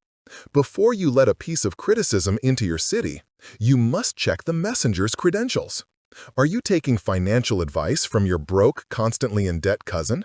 Are you taking fitness advice from a person who lives on fast food and has never seen the inside of a gym? Are you taking career advice from someone who has bitterly complained about the same job for 20 years? Are you taking happiness advice from the most negative, cynical person you know? Here is the rule, and I want you to write this down. Never give emotional weight to feedback from someone you would not go to for advice in that specific area. Let's go back to our scenario. Your aunt, who has been on a yo-yo diet her entire life, makes a snarky comment about your health journey. You run the protocol. You catch the arrow. Gatekeeper, who shot this? You. My aunt. Gatekeeper, is she a nutritionist, a doctor, a high-performance athlete? Is she a person whose results in this area I admire? No, no, no, and no. Boom! The protocol stops right here. You have just identified the arrow as noise, not news. It is a reflection of her insecurities, her failures, and her cynicism. It has absolutely nothing to do with you. You do not argue. You do not defend. You do not fawn. Chapter 6. You just see it. You see a wounded person flinging their own pain, and you let the arrow fall to the ground. You do not let it inside your city. 90% of the criticism you receive in your life will be neutralized right here at the gate. Step 2. Extract the data, the analyst. But what about the other 10%? What happens when the arrow does come from a qualified source? What if it's your boss, whom you respect, your partner, whom you love, a mentor, whom you admire? When they shoot, the arrow gets past the gatekeeper. This is where it hurts. This is where the ACC wants to light up. But it still doesn't have to. You have a second line of defense. You don't let the arrow hit your heart, your ACC. You send it to your lab, your PFC from Chapter 7. You send it to the analyst. Your analyst's job is to perform a clinical, unemotional autopsy on the criticism. The goal is to separate the data from the delivery. This is the key. Criticism is never pure. It is almost always a tiny kernel of data, the 1% of truth, wrapped in a thick, messy package of their emotion, their bad day, their frustration, their poor communication skills, their own stress. Your fused self, Chapter 3, hears it all as one big, painful attack. Your analyst self gets out a scalpel. Scenario: your boss is a qualified source. They come to you and they're angry. This report you sent is lazy, it's sloppy, I don't even know what you were thinking. Ouch, that's a direct hit. The ACC is screaming. But you pause, you breathe, you engage the protocol. Gatekeeper: source is qualified. This is news, not noise. Send it to the analyst. Analyst, your PFC? Okay, let's dissect this. What is the package and what is the data? The package: emotion. Lazy, sloppy, what were you thinking? This is their stress, this is their frustration. It is not a fact. It is an expression of their emotion. You acknowledge it, but you do not internalize it. You will discard this. The data, truth. There are errors in the report. This is the only part you keep. This is the fuel, Chapter 7. Now you respond, not from your pain, ACC, but from your analysis, PFC. You do not get defensive. I'm not lazy. You do not fawn. Oh my God, I'm so sorry, I'm the worst. You use the graceful no framework, Chapter 6, in reverse. You validate their emotion, the buffer. I hear that you are frustrated with the quality of this report. Then you address the data. And I am a person who delivers excellent work. Your identity, Chapter 4. Can you show me the specific sections you're concerned about? I will fix them, and I will adjust my review process so it doesn't happen again. You have just weaponized the criticism. You've used the 1% of data to get better, a growth mindset. And you have deflected the 99% of emotional poison. You have stayed in your power. Step 3. Discard the emotion, the incinerator. This is the final, vital step. What do you do with the noise from Step 1? What do you do with the emotional package from Step 2? You have to get rid of it. If you don't, it will fester. If you just suppress it, you are just stockpiling toxic waste inside your fortress walls. You must consciously and intentionally let it go. You must incinerate it.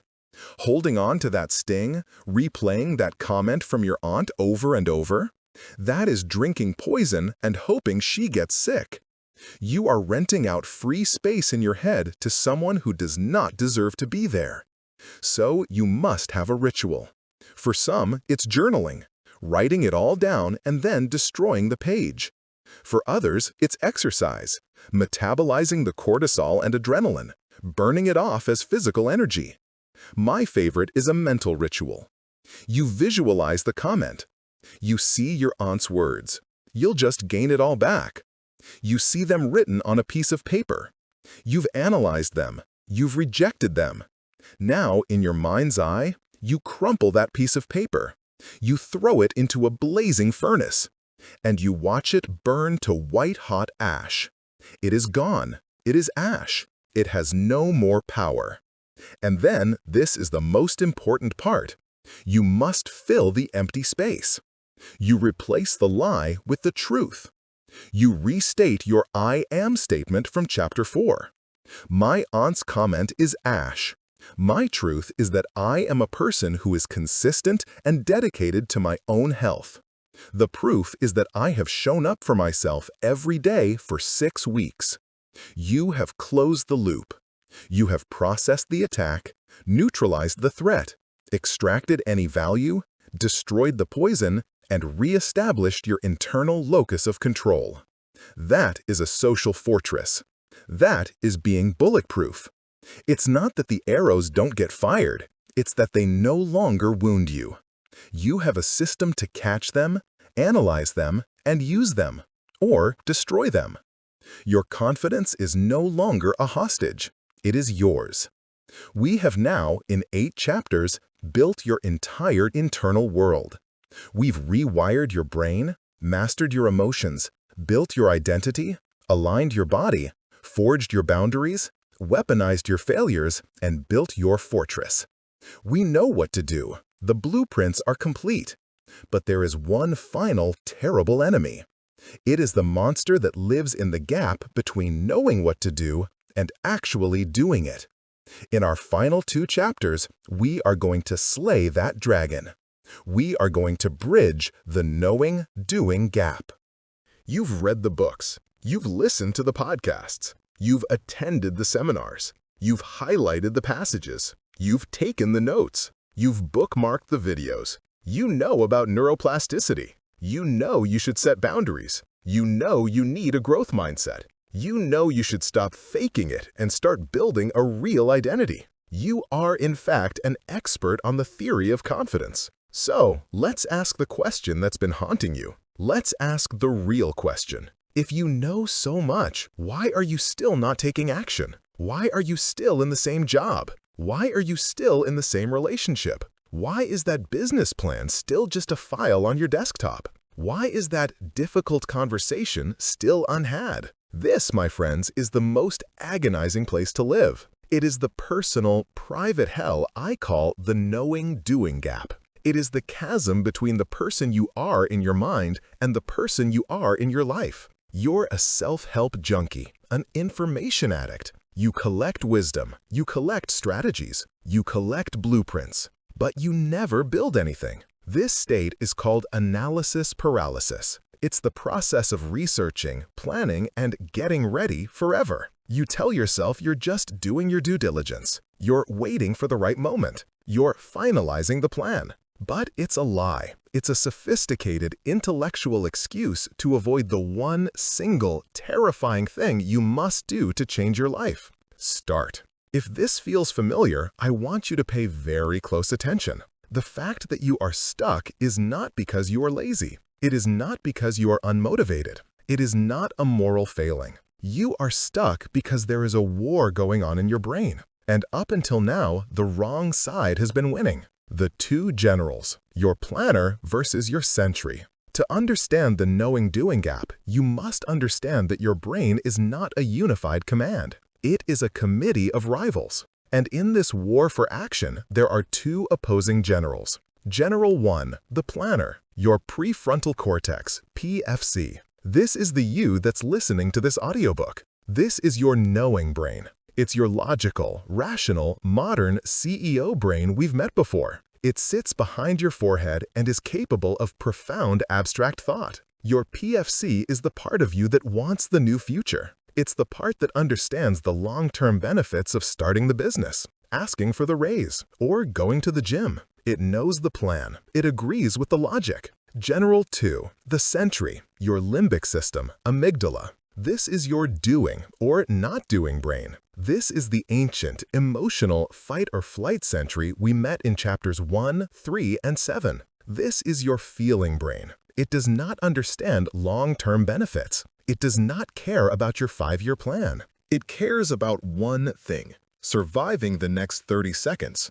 And to your sentry, change is a threat. Risk is a threat. Uncertainty is a threat. The possibility of failure, Chapter 7, is a threat. The possibility of criticism, Chapter 8, is a life or death threat. Now, let's put these two generals on the battlefield. You sit down at your computer. Your planner, PFC, says, okay, time to start the new business. First step, register the domain name and the LLC. This is logical and will lead to future success. But your sentry limbic system screams. It looks at the same action, start the business, and it doesn't see future success. It sees a lion. It sees, what if the name is stupid? What if I register it and then I fail? I've wasted $50. What if I start this and everyone laughs at me? Social pain equals broken arm. What if I sink my savings into this and go broke? Survival threat. In a nanosecond, your sentry pulls the alarm. It hijacks the entire system. It floods your body with cortisol. Your heart pounds. Your palms get damp. Your stomach clenches. And your PFC, your knowing, planning brain, gets shut down.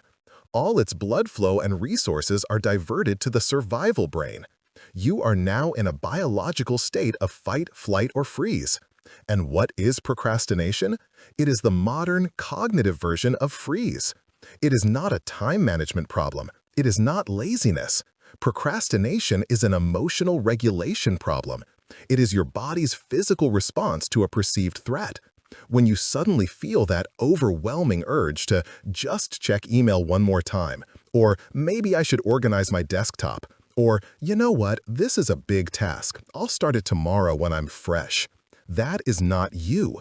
That is your sentry, your ancient survival brain winning the war. It has successfully tricked you into retreating from the lion, the scary new task, and running back to the cave, your safe, familiar, comfortable inbox. This is the knowing-doing gap. Your knowing brain, PFC, is paralyzed by your feeling brain, limbic system. So, how do we ever win? How do we ever take action? The great reversal. Action is the cause of confidence. We have to shatter the single greatest lie in all of self-help. That lie is, I will take action when I feel confident. I will start when I feel motivated. This is the lie of waiting for the feeling. You have been waiting your entire life for a magical wave of motivation or confidence to strike you, and then you'll finally do the hard thing. It is never going to happen. Why? Because your sentry will always see the hard thing as a threat. The feeling of fear will always show up first. You have the equation completely backward. Confidence is not the spark that lights the fire of action. Confidence is the exhaust that comes out of the engine of action. Read that again. Confidence is the result of action, not the cause of it. You are not waiting for confidence. You are creating it. How? By giving your brain proof. This is the direct link to Chapter 4. Your brain doesn't believe your I am declarations. It believes your I did evidence. You cannot think your way into being a confident person. You must act your way into it. You must show your brain a new piece of evidence that contradicts the old I'm a failure story. You need to do the thing. But we just established that doing the thing triggers the sentry and leads to a freeze response. This is the paradox. We have to act to get confident, but our fear of acting stops us. So, how do we act without triggering the sentry? We sneak. We don't try to fight the 800-pound gorilla. We don't try to charge the lion. We become so small, so quiet, and so non-threatening that the sentry doesn't even see us. This is the solution to the knowing-doing gap, I call it. The micro-action principle.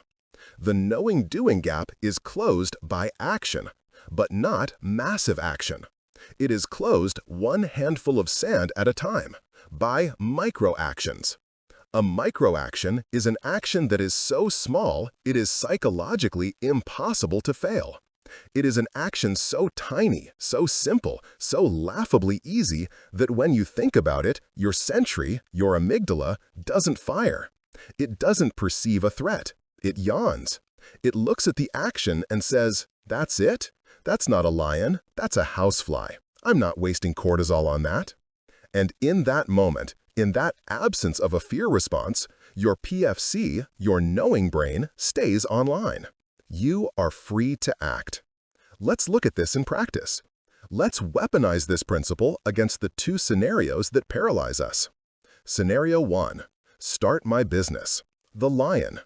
Your knowing brain sees this as a huge, terrifying, multi-year project. The sentry immediately pulls the alarm. You freeze and spend 6 months researching. The micro-action approach. Your goal is not start the business. Your goal is not build the website. Your goal is open a new tab. Can you do that? Yes.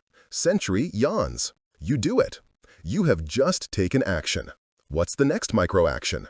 Goal, type the name of one domain registrar into the search bar. Can you do that? Yes. Sentry is asleep. You do it. You have taken another action. What's the next micro-action? Goal, search for one potential name. Pause. Do you see what is happening here? In 90 seconds, you have done more to actually start your business than you have in the last 90 days of analysis. You have tricked your ancient brain. You have snuck past the sentry. And, more importantly, you are building momentum. You are logging evidence. Action 1. I opened the tab. Proof. I am a person who starts. Action 2.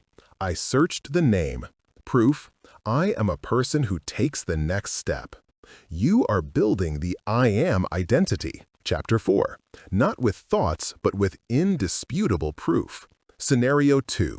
Ask for a 20% raise. The lion. Your knowing brain sees this as a massive, high-stakes confrontation. Your sentry immediately triggers the social pain equals broken arm alarm. Chapter 8.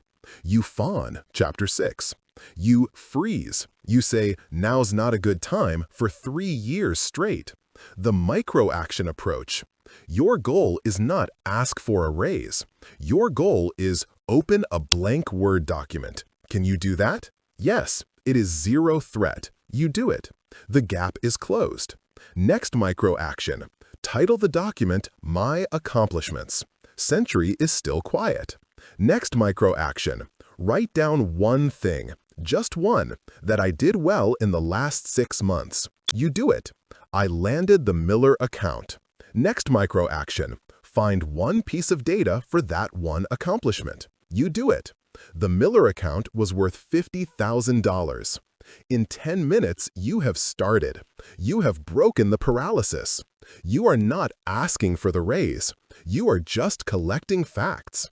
Your Sentry is calm. Your PFC is online. And you are, brick by brick, building your case. You do this for 10 minutes every day.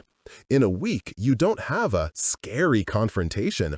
You have a 5-page data-driven report on your performance. This transforms your biology. When you finally do walk into that meeting, you are not hoping they'll be generous.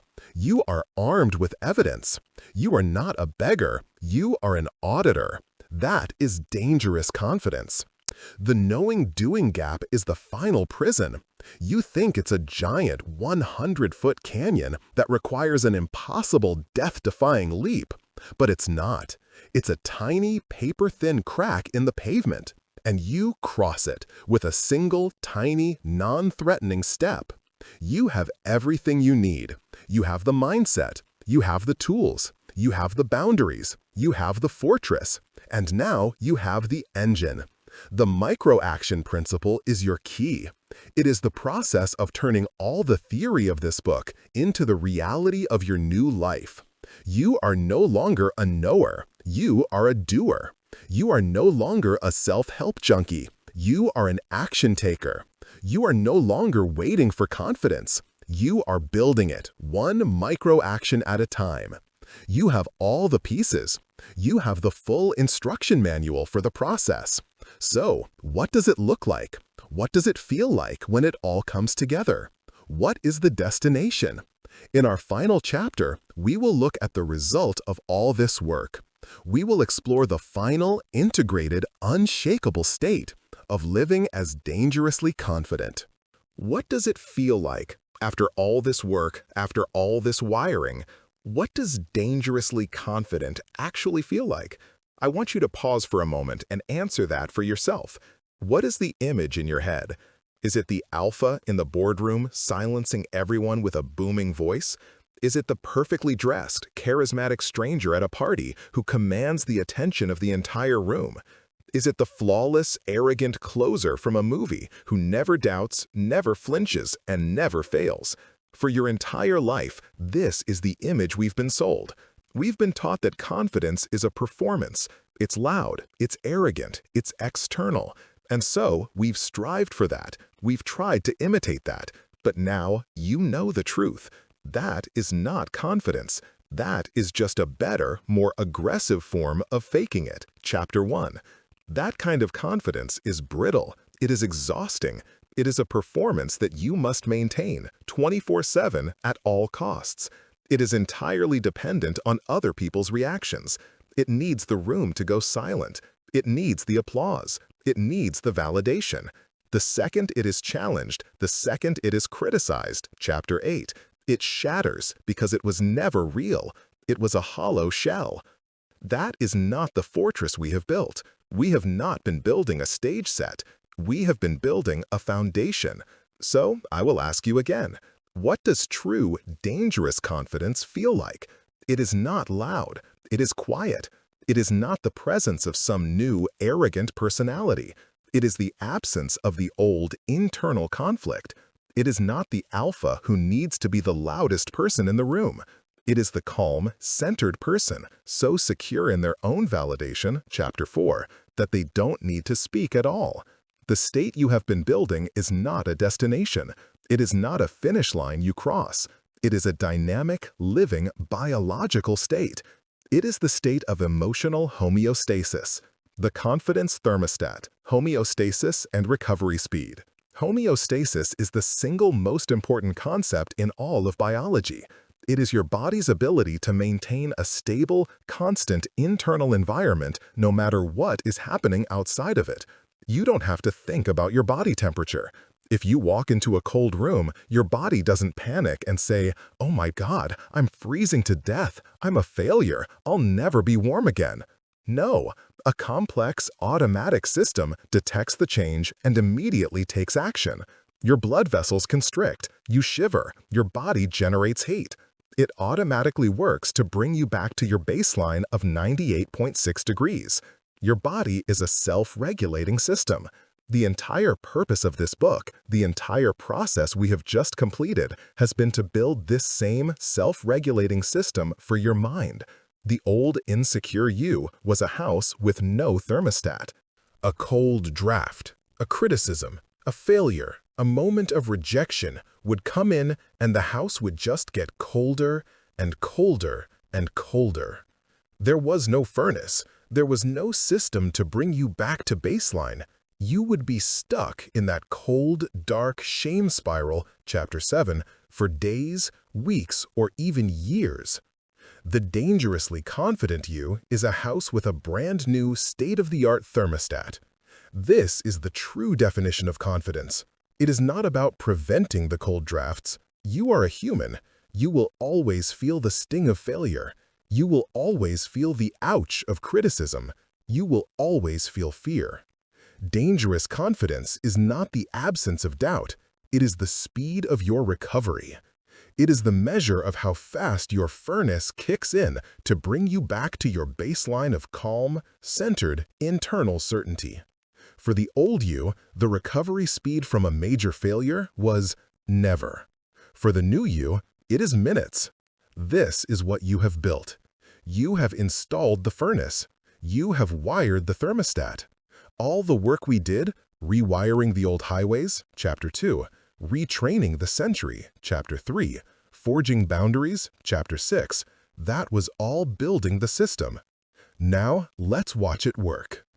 The integration, a final boss scenario. Let's imagine one final scenario. It's the big one. It's not a minor mistake. It's a public, undeniable, catastrophic failure. The project you've led for 6 months, the one your entire team has been working on, has just failed. At the finish line, a major client discovered a fundamental flaw in your work. The deal is dead. It's not just a loss of revenue. It's a public embarrassment. Your boss calls you into their office. Your team is waiting for an explanation. The cold draft is not a draft. It is an iceberg. Path 1. The old you, the house without a thermostat. The hit. The news lands. Biological response. Instant, catastrophic amygdala hijack, Chapter 7. Your body is dumping cortisol. Mental response. You fuse with the "I'm a failure" thought, Chapter 3. You are the failure. The superhighway of self-doubt, Chapter 2, takes all the traffic. The meeting. You fawn. "I'm so sorry. I don't know what happened. It's all my fault. I'm so sorry." You are physically small, hunched, and making no eye contact. The aftermath. You spiral for weeks. You believe the criticism. You freeze and are terrified to take on any new responsibility. Your confidence is not just broken, it is gone. The house is now at a permanent 30 degrees. Now, let's run that same scenario again, but this time we have our system. Path 2. The dangerously confident you, the self-regulating system. The hit. The news lands. The exact same news. The initial feeling. The exact same feeling. The cold shock. The cortisol dump. The "oh my God" feeling. You are human. But then, the thermostat kicks in. Step 1. The pause and the diffusion, Chapter 3. Your new highway, Chapter 2, engages. You observe the panic. You diffuse from the thought. Whoa, okay, this is a big feeling. My sentry is screaming. I hear it. It is not a lion. I am safe. Step 2. The body, Chapter 5. You consciously shift your physiology. You stand up. You pull your shoulders back. You take one deep diaphragmatic breath. You are manually signaling to your nervous system, I am not under attack. I am in command. Step 3. The identity, Chapter 4. You activate your I am statement. This outcome is not my identity. I am a person who takes responsibility. I am a person who learns. I am a person who solves hard problems. Step 4. The fortress, Chapter 8. You prepare for the criticism. You know it's coming. You decide in advance to separate the data from the emotion. This is not about my worth. This is about a flaw in the process. I will find the data. Step 5. The black box. Chapter 7. Your PFC stays online. The amygdala hijacked has been managed. You are no longer a victim. You are an investigator. This is not a verdict. This is fuel. I must find the black box. Step 6. The boundary. Chapter 6. You walk into your boss's office. You are not fawning. You are grounded. You don't make excuses. You own it. You say, "This is a serious failure. I am the leader of this team, and I take full responsibility. My only priority right now is to understand why it happened, how we fix it, and what system we will build to ensure it never happens again. I need 24 hours to do a full autopsy with the team." Step 7. The action. Chapter 9. You do not freeze. You immediately gather your team. You don't blame them. You lead them. You ask, "What is our first single micro-action? Let's trace the flaw right now." This is dangerous confidence. It is not magic. It is a process. It is a system of protocols that you have built brick by brick in your own mind and body. Your recovery speed from catastrophic failure to calm, focused, forward-moving action was minutes. You felt the same fear. You felt the same doubt. But it no longer owns you. It no longer paralyzes you. It is no longer the driver. It is just weather. And you are the house. You are the foundation. You are the thermostat that brings yourself back to center every single time.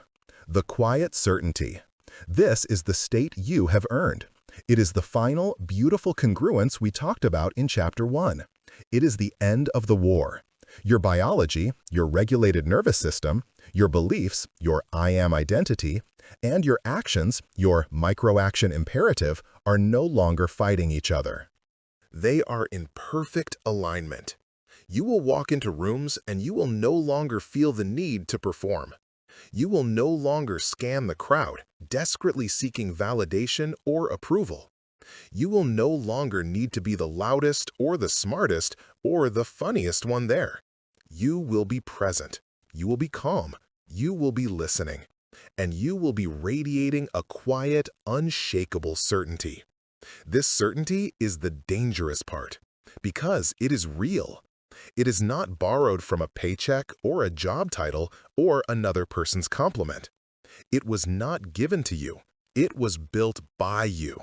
And anything you build, no one can ever take from you. This is your new life. You are no longer a victim of your old wiring. You are the architect of your new one. You are no longer surviving your biology. You are directing it. You are no longer faking confidence. You are being confident. Welcome to the unshakable state. Welcome to your new foundation. Welcome